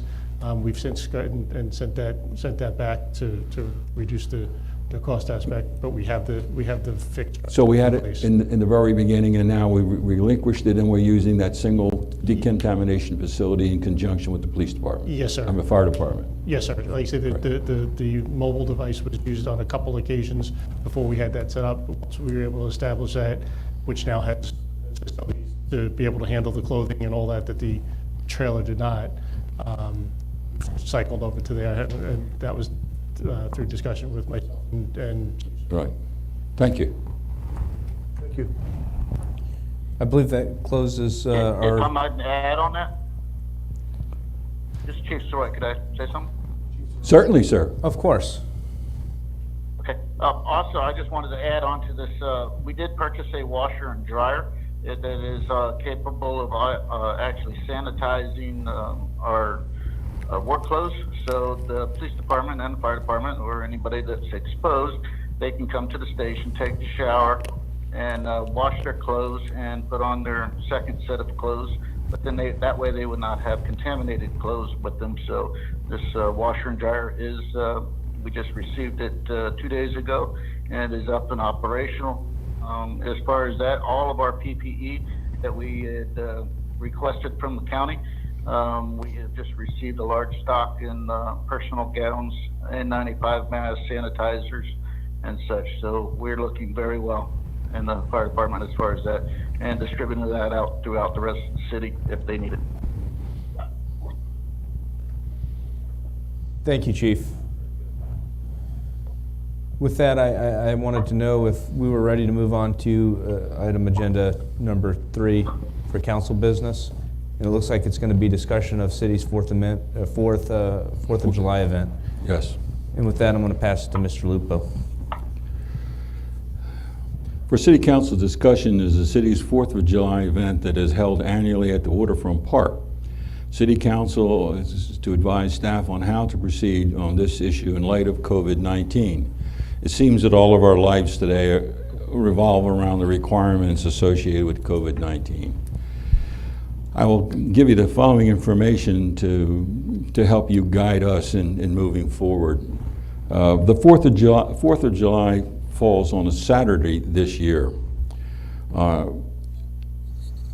We have in the special event budget $13,630. If we have the 4th of July event on the 3rd of July, which is a Friday, or the 5th of July, which is a Sunday, that will cost us approximately $10,000 on either of those days, the 3rd and the 5th, a Friday or a Sunday. If, however, we do, in fact, have the event on the 4th of July, which is a Saturday, it'll cost approximately $15,000. And as of this date, we've checked with our sister city of Newport Richey, and they have not as yet formulated any plans with respect to this event. I would suspect that they are also waiting for any decrees coming from the governor's office with respect to this event. But as you know, it is a well-populated event with people shoulder to shoulder for this event. So there are various issues that we can bring forward at a later date, but we have to begin our discussions. We've already begun our discussions with the providers of the fireworks, and we'll have to make a decision fairly soon. I would simply ask council for its guidance and wishes with respect to 3, 4, or 5 of July. And again, bearing in mind, this event may not occur depending upon the governor's decrees, but at least we could ascertain what date council would prefer to consider within the budgetary constraints that you have allotted us. And I wanted to turn the discussion over to Councilman Kinsella, and I know that he coordinates partly with the CAC and has the pulse of a large amount of our community members down in Sand Pebble. So I wanted to defer to him to open this discussion to see what his opinion is on this particular matter. I have some reservation on this only because of the time factor involved. Not knowing what's going to happen within a month, and I know that putting something together is going to take longer than just 30 days, and I understand that. I think we're going to be pushing ourselves if we move that direction. My thoughts on this is let this bypass, and I'm seeing quite a few other organizations and other areas are postponing a lot of their celebrations later on in the year when they get the all clear, and maybe that's something that we could entertain is just wait, let's get past this, and maybe something in the fall, when all this is over with, just have a celebration like, wow, it's over with, and let's move forward. It's something that I'm recommending, but I really think that this may be too much for the city to handle and too much work for the employees to the preparation. And I do know with the CAC, getting some of the groups that they would like to have to be a part of this, don't know if they'll be able to since CAC has not met. So, I mean, it'd be pushing, and me personally, I'd like to see us postpone this, and maybe sometime later on, when, again, the dust has settled, let's go ahead and have a nice celebration and show off our beautiful city. And if I may weigh in on this, and I agree in large part, one of the things that I've just received recently was some orders as it relates to the court system, and I can tell everybody that my cases are now being moved through July. So I have a feeling that the rest of the community is going to follow what the court systems do. The other thing I'd like to point out is it sounds like there's a nice little bit of money here that we normally spend. And I think where we're at as a city is we could certainly utilize that money potentially elsewhere. So that's my feeling is as much as I love the event, and I really enjoy it, I think that it's not feasible at this time, and I think that we could utilize that money probably be better spent elsewhere at this time. I wanted to pass it to Mr. McClary.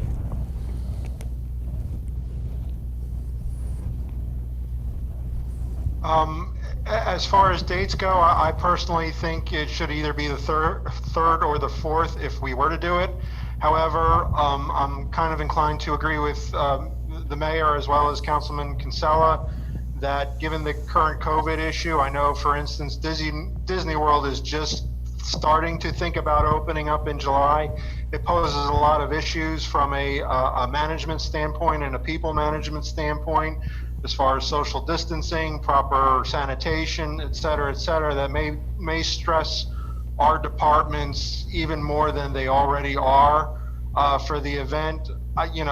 There's the thought that we could possibly just close Waterfront Park and set off the firework display itself. But then essentially we are encouraging people to gather to watch the fireworks display, which may not be the best message at this time. So with that being said, I'm inclined to postpone it as well. But if for some reason we do decide to proceed with it, I would be against the 5th and steer more towards the 3rd or the 4th. Thank you, Councilman McClary. Councilwoman. Did anybody hear that? Yes, we heard you. I wanted to move on to Councilwoman Sorrell, if you can hear me. Oh, thank you.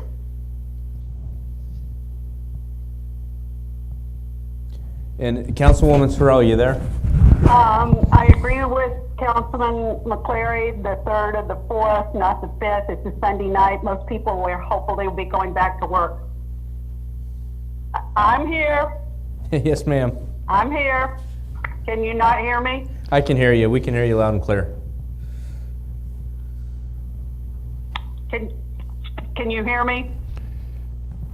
We heard every word you said, ma'am. Okay. I agree with Councilman McClary. The 3rd or the 4th would be more appropriate. Hopefully we'll be back to work, so people, okay. Thank you. Vice Mayor Dittmer. I can't hear you. I'm sorry, Vice Mayor Dittmer, can you hear me? Well, I think we have yes, I can hear you. I think we have a consensus. I think it's something that we should postpone. For any reason we didn't postpone it, I think the 3rd would be better, the Friday, and not spend the extra money for the 4th. But my overall feeling is that I agree with everyone else that we should probably postpone it till the COVID is over. Thank you. I wanted to close that for discussion. I think there's a consensus to delay the 4th of July event until we get a better feel of where we're going to be at with the COVID. The next issue I wanted to raise on council business is agenda item 4, which is the Operation Stone Garden Memorandum of Understanding, and I was going to pass that to Mr. Lupo. Thank you, Council. At issue, please find attached an agreement with Pasco County regarding updated MOU for Operation Stone Garden. This memorandum of understanding would permit the Port Richey Police Department to participate in grant-funded operations in conjunction with the U.S. Customs and Border Protection. Now, what I'm looking for is a motion to approve Operation Stone Garden for the memorandum of understanding, and Acting Chief Koch stands prepared to speak to the issue. Sir, would you like to say anything about the issue? Yes, sir. What this is, we've been part of this, I believe, for a couple of years, but we've not been active participants in it per se. Several months back to get us to be more active in it. The Pasco County Sheriff's Office, I believe, is the grantee from the federal government through it. But by us taking part in this and doing that, our participation is reimbursable via the sheriff's office through the federal government. We would submit the paperwork to the sheriff's office, who would then in turn submit it to the federal government and expedite the reimbursement of those costs.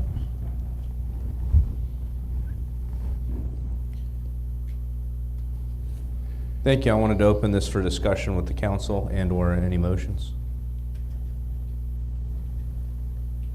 I'd like to make a motion that we approve Operation Stone Guard, this memorandum of understanding. Thank you. I have a motion. Can I hear a second? Second. All in favor? Aye. Second. Aye. Aye. Thank you. Motion passes. The last item on council business is our annual budget for the fiscal year 2020-2021, and I'm going to pass that to Mr. Lupo as well. Thank you, Mr. Mayor. The city has begun its annual budget process in preparation for the next fiscal year. The city manager will begin meeting with department heads this month to begin the formulation of the budget document. City council to discuss priority items to be funded so as to guide staff throughout the development of the budget.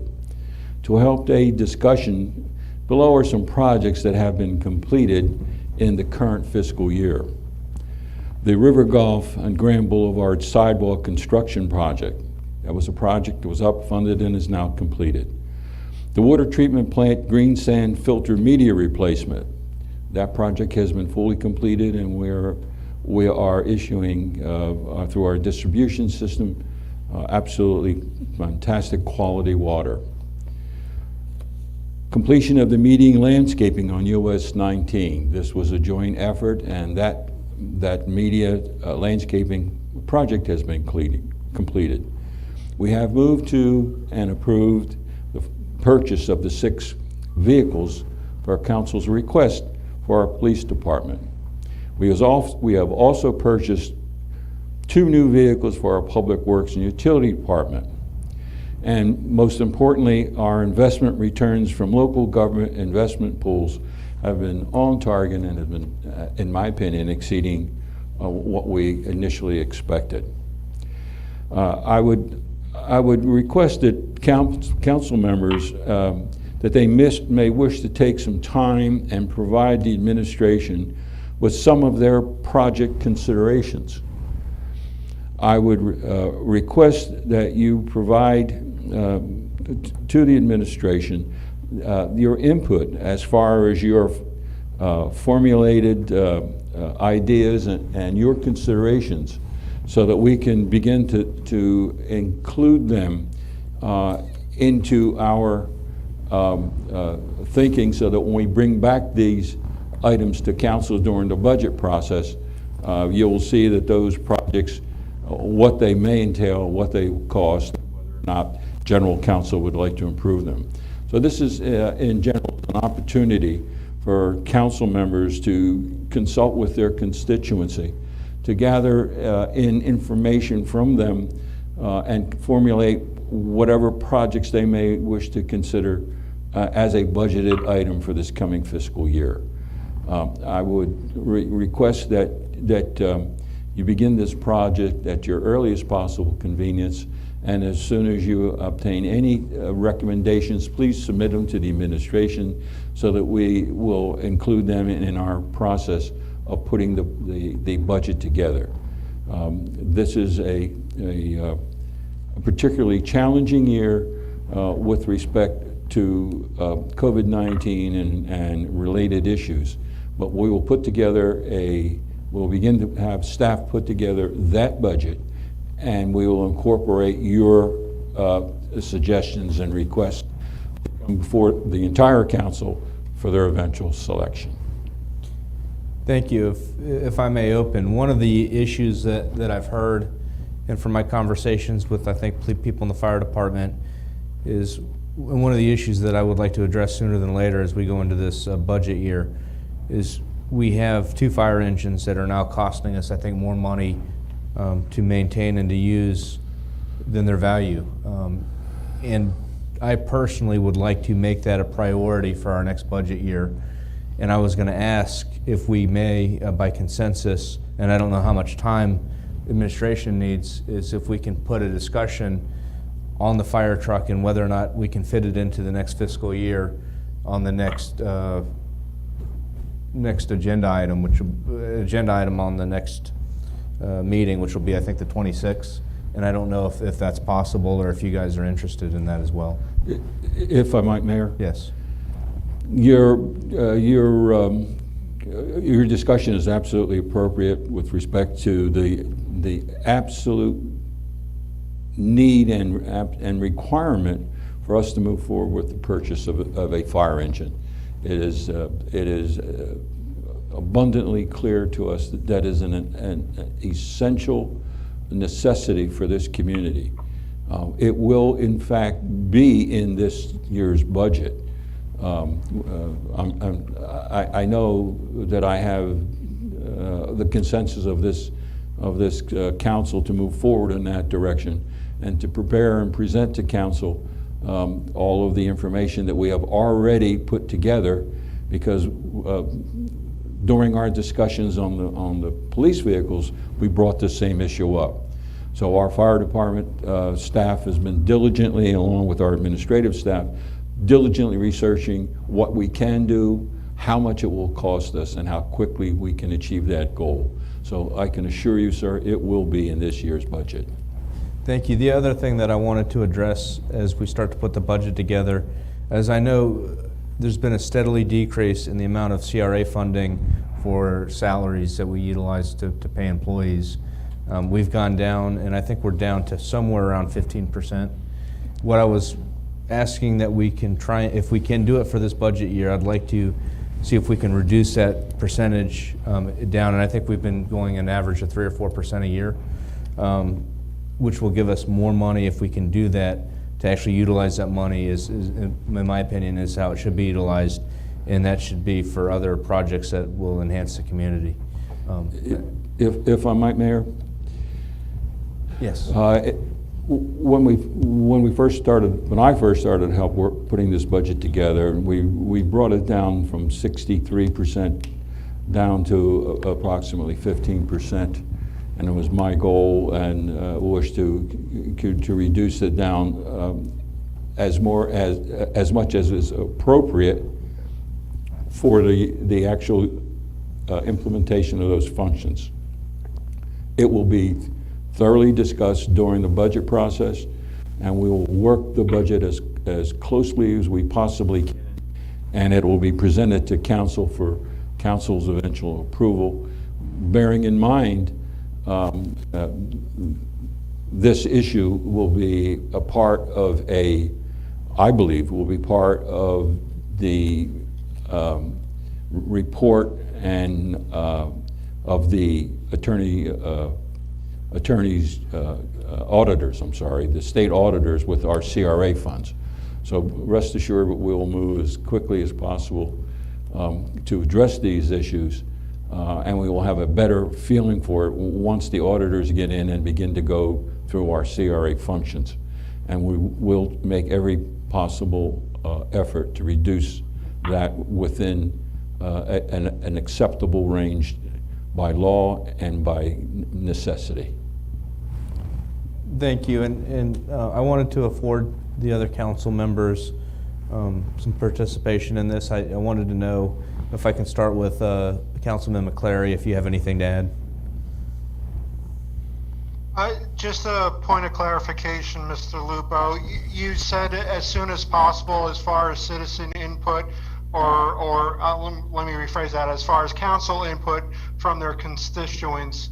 Is there a date? Are you anticipating next meeting? Just so I can tell, the citizens that I talk to directly, if they have suggestions, get it into me by, and can we establish that date just so we are not missing the boat or anything of that nature? The budget process, as you know, sir, is an ongoing activity.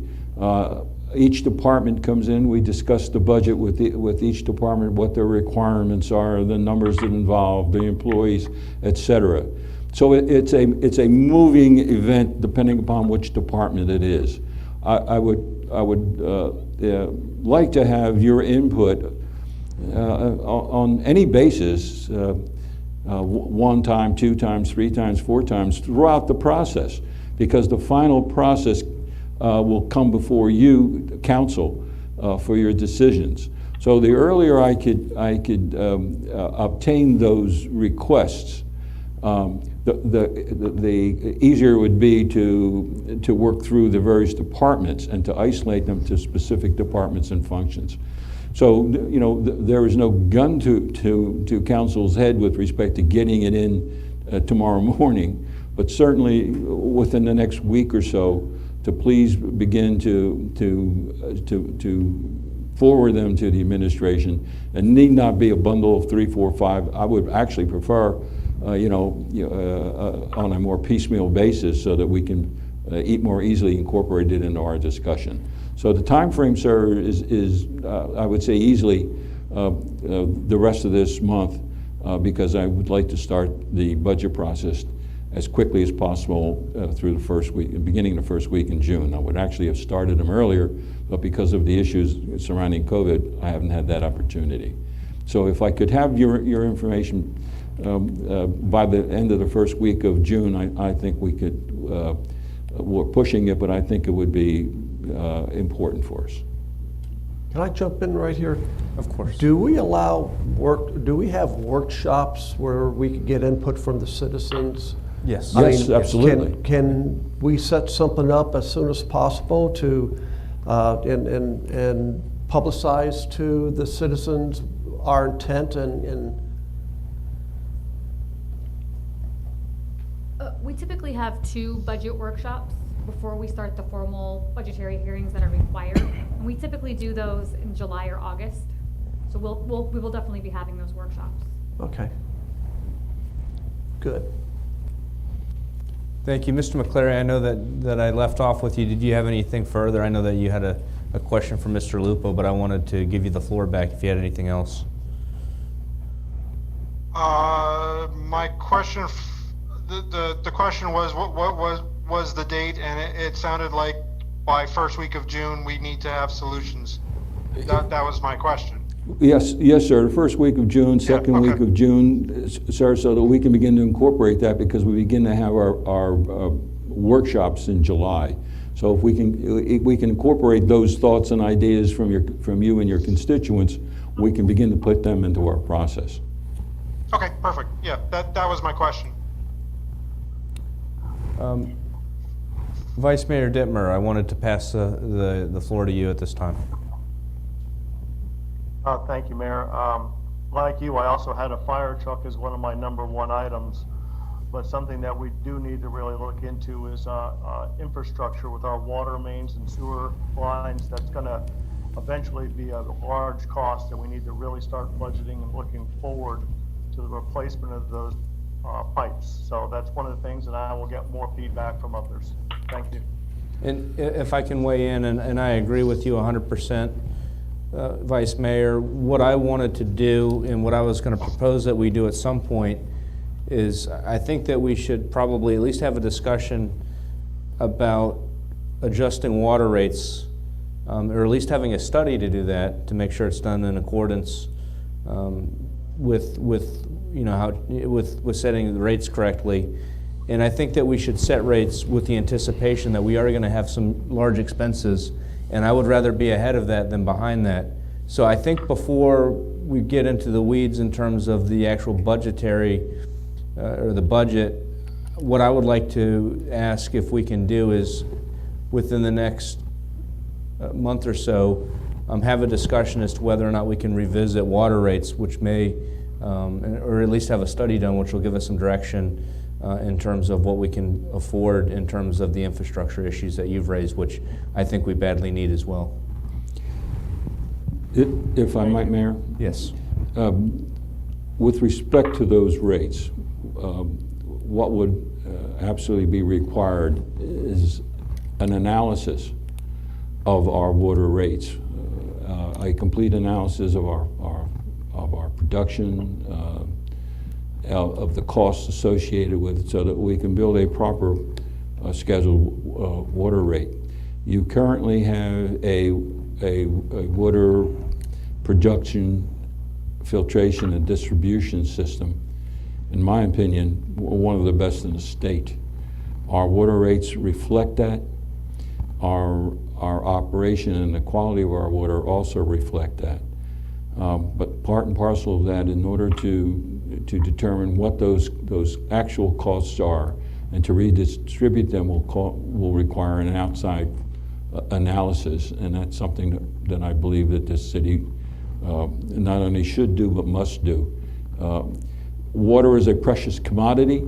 We are constantly going through processes to ensure that we do not lose water, that our valves are properly maintained, that there are no leaks. We do leak analysis.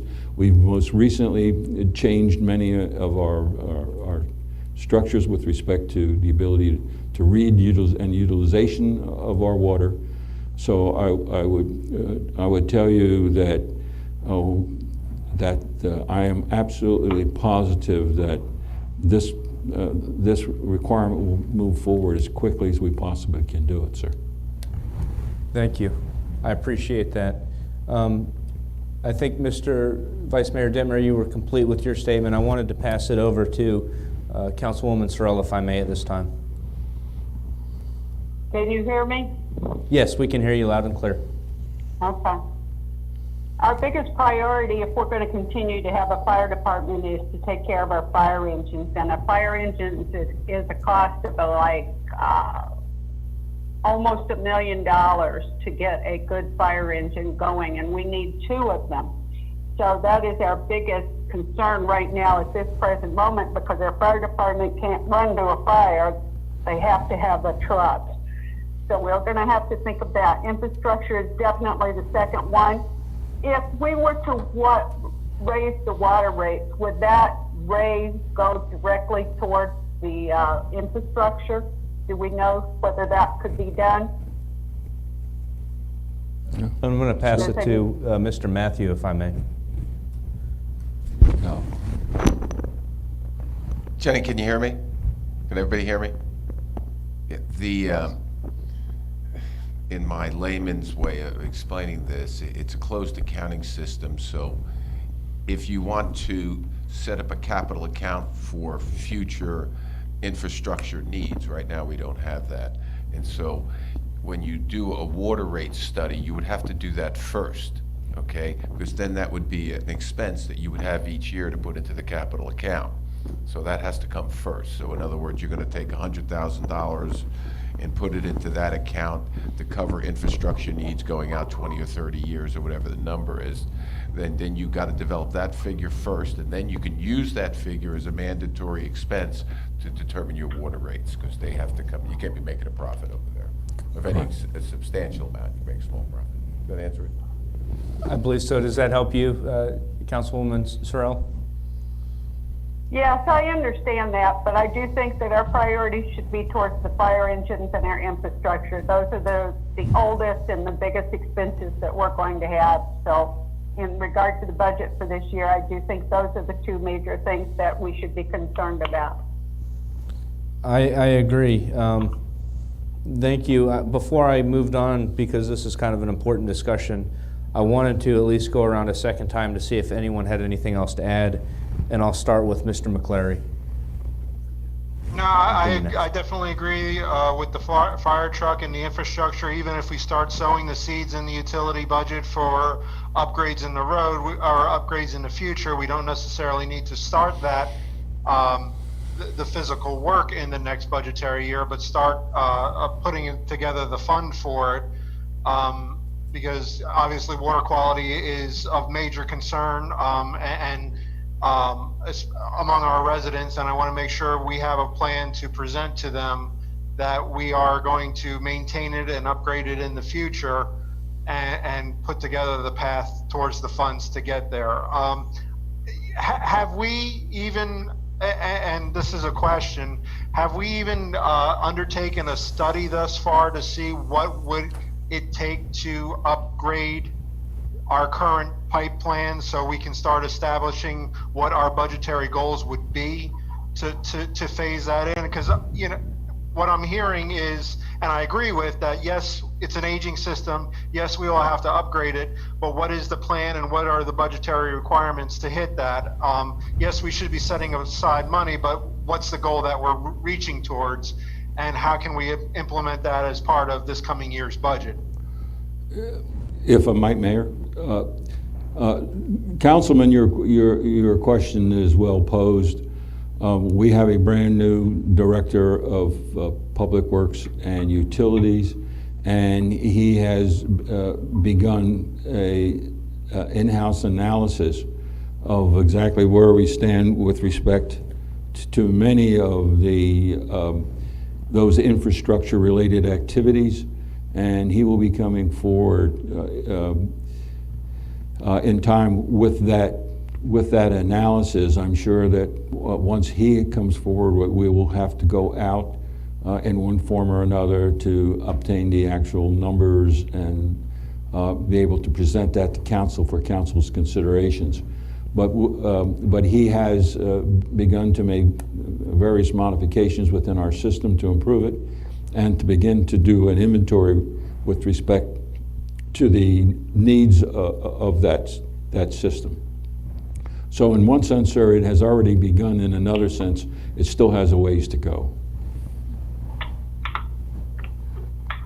Because I think our citizens would be much more entertaining of a water rate increase once they can realize that, you know, we as a city have to raise, and I'm making up numbers here, $5 million to replace our infrastructure. So the 1 penny gives us $1 million a year, or what, you know, obviously I'm making up numbers to prove my point, but, you know, 1 penny increase equals $500,000 a year, and in 10 years we'll be able to replace our entire infrastructure, and it's able to relay the goal of what we're trying to do, and that would make the any increases much more palatable. Obviously, sir, all of those considerations will be public. They'll be brought to council for council's eventual approval and understanding, and then once council approves those new rates, and the rationale behind making those new rates, of course, they'll be promulgated. And by going in that direction and bringing it to council and leaving it as open, as transparent as possible, I believe our citizens will understand exactly what we're doing and why we're doing it. Please bear in mind that our system has more than just our local residents. There are other entities involved and other considerations. But that being said, we will proceed down that exact path that you just presented to us. Thank you, Mr. I yield back. The floor is still yours if you have any other comments or any other issues. No, that was it for now. Thank you. Okay. And then Councilman Kinsella. What I'd like to see as soon as possible, a date for the workshop be picked and posted, excuse me, immediately, so this way we can get the word out to the citizens and the social media, and have that time where we can get their input. So I would like to see that. I too agree about the fire apparatus, we're in need, but I also like to take a look too at the staffing within our fire department. Currently, it's a 2-person staff per engine. I'm not sure other agencies are requiring, or if there's a requirement of 3, and we're lacking. So that's something else that we need to take in consideration. And with that CRA fund, Mr. Mayor, you're talking about decreasing it, but if there's an opportunity to utilize that to bring staffing of our fire department up to standard, I think that's very important. So I just want to share that, but we could get more when it comes to those workshops. And if I can comment on what you just said, what my goal would be is, if we wanted to do that, is that we utilize money out of the ad valorem, and I know that's a dirty word around here. And really, you know, my goal is still to decrease that amount, but if we had to increase the personnel over there to meet current standards, which I agree that we're just fortunate that we have a lot of volunteers, which is the only reason we probably get by with what we get by with. That having been said, I don't think the city should rely on that, so I agree 100% with what you're saying. But my goal would be is if we can shift things around in the ad valorem taxes, that way we're still able to continue to decrease the CRA out of our spending for salaries. That would be my goal, or my request to see if we can do that. I know it may be mission impossible, but I think that would be a good goal for us to set as well. With that, did you have any other comments? No, sir. Okay. With that, I wanted to close item number 5, which I think everyone's talked about now at least twice, and move on to old business. And if I may, for old business, there's one thing that I would like to comment, and I think there's been some toxic discussion at this particular meeting and in the last couple meetings. One of the things I've noted, and I watch very closely social media, and let me kind of read some of the things that we're going through. We're in the midst of COVID-19. Businesses are down 83% in terms of profitability. Hurricane season predictions look like we're going to have, according to the Hurricane Center reports that I saw, at least 19 major storms, 18 hurricanes. Unemployment's at an all-time high. So we have a lot of challenges in the very near future. And what I'm asking the city, all our constituents, all the citizens that live here, as well as council and employees, is that we have change upon us, and I think it's going to be positive for the city, and I think it's going to move the city in the right direction. So I'm hoping that we can look at some of the conversation, social media that's out there, and maybe come up with more positive ideas and positive suggestions for the city, as I think those are much more productive than some of the toxicity I've seen in social media. And with that, that's the direction I would like to see the city move in. And at the end of the day, I think once the dust settles, I think the city will be very well off as we venture into the future for a new city manager and chief of police selection. So I'm excited about that.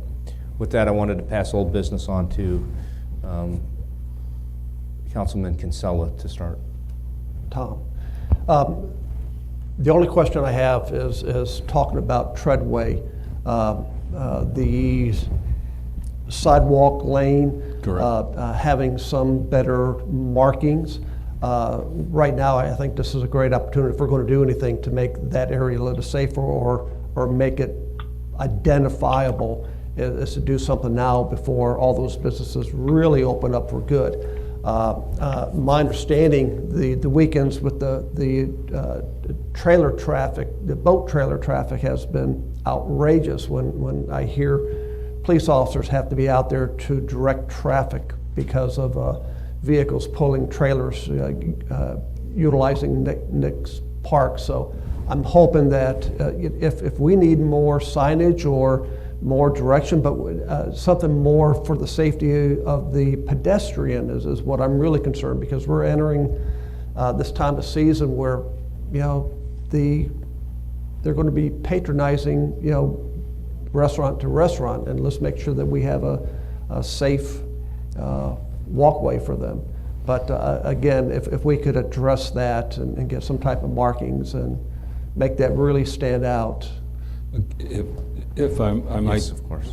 Mayor, and this might help Mr. Kinsella, on the 19th, the mayor and vice mayor will be attending, as I stated earlier, a meeting before the Board of County Commissioners with respect to the $667,000 approximately remaining in our request for redevelopment of that waterfront area. Included in that, if you will recall, sir, this council added an additional $200,000 to show the county commission that we were serious about utilizing those funds for the best possible interest of the waterfront area.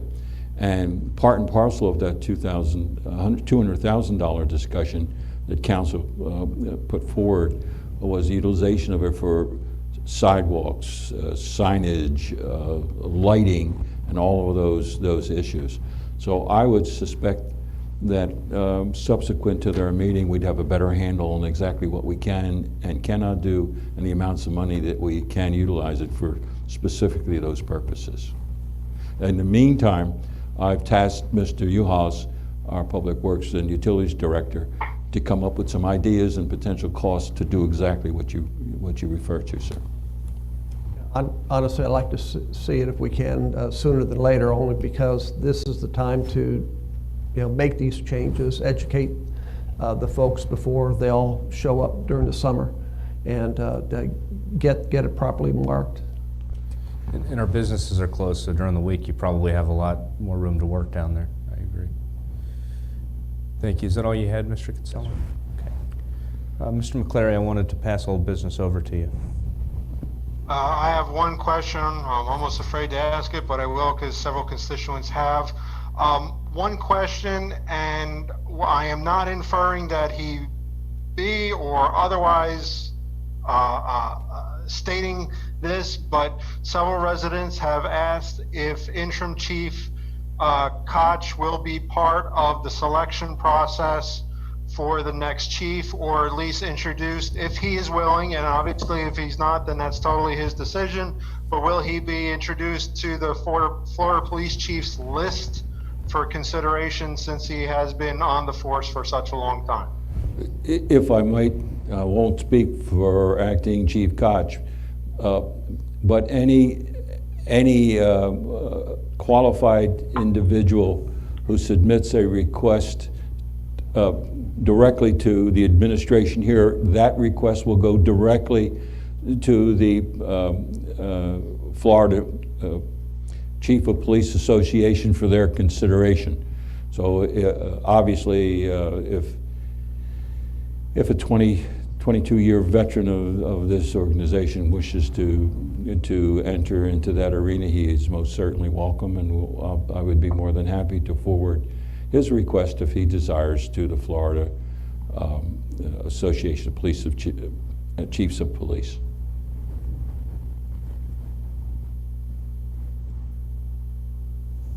That's all I had. Thank you. Councilwoman Sorrell?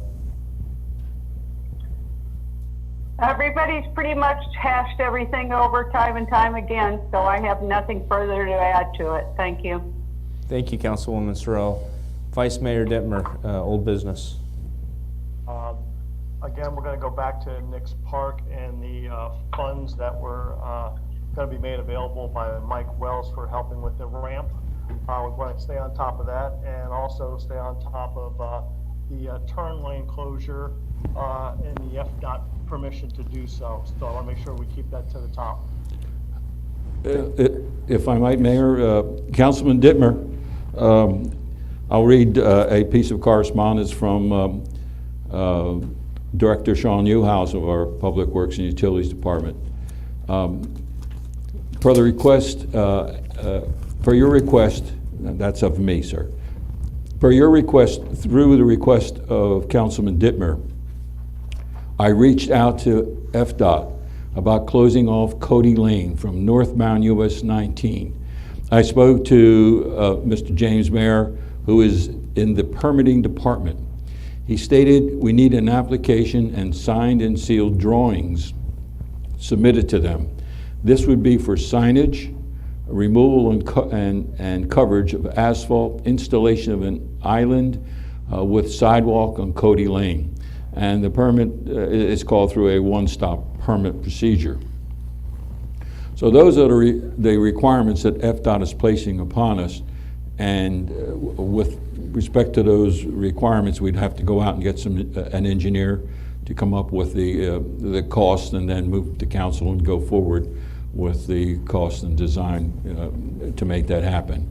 But I wanted to read this to you so that you understood that we were moving forward with FDOT in our discussions, and now the ball is back in our court, and we'll move to address the questions of FDOT and bring it back to council. Thank you. Thank you. I believe that's all we had for old business. The only thing left is a motion for adjournment.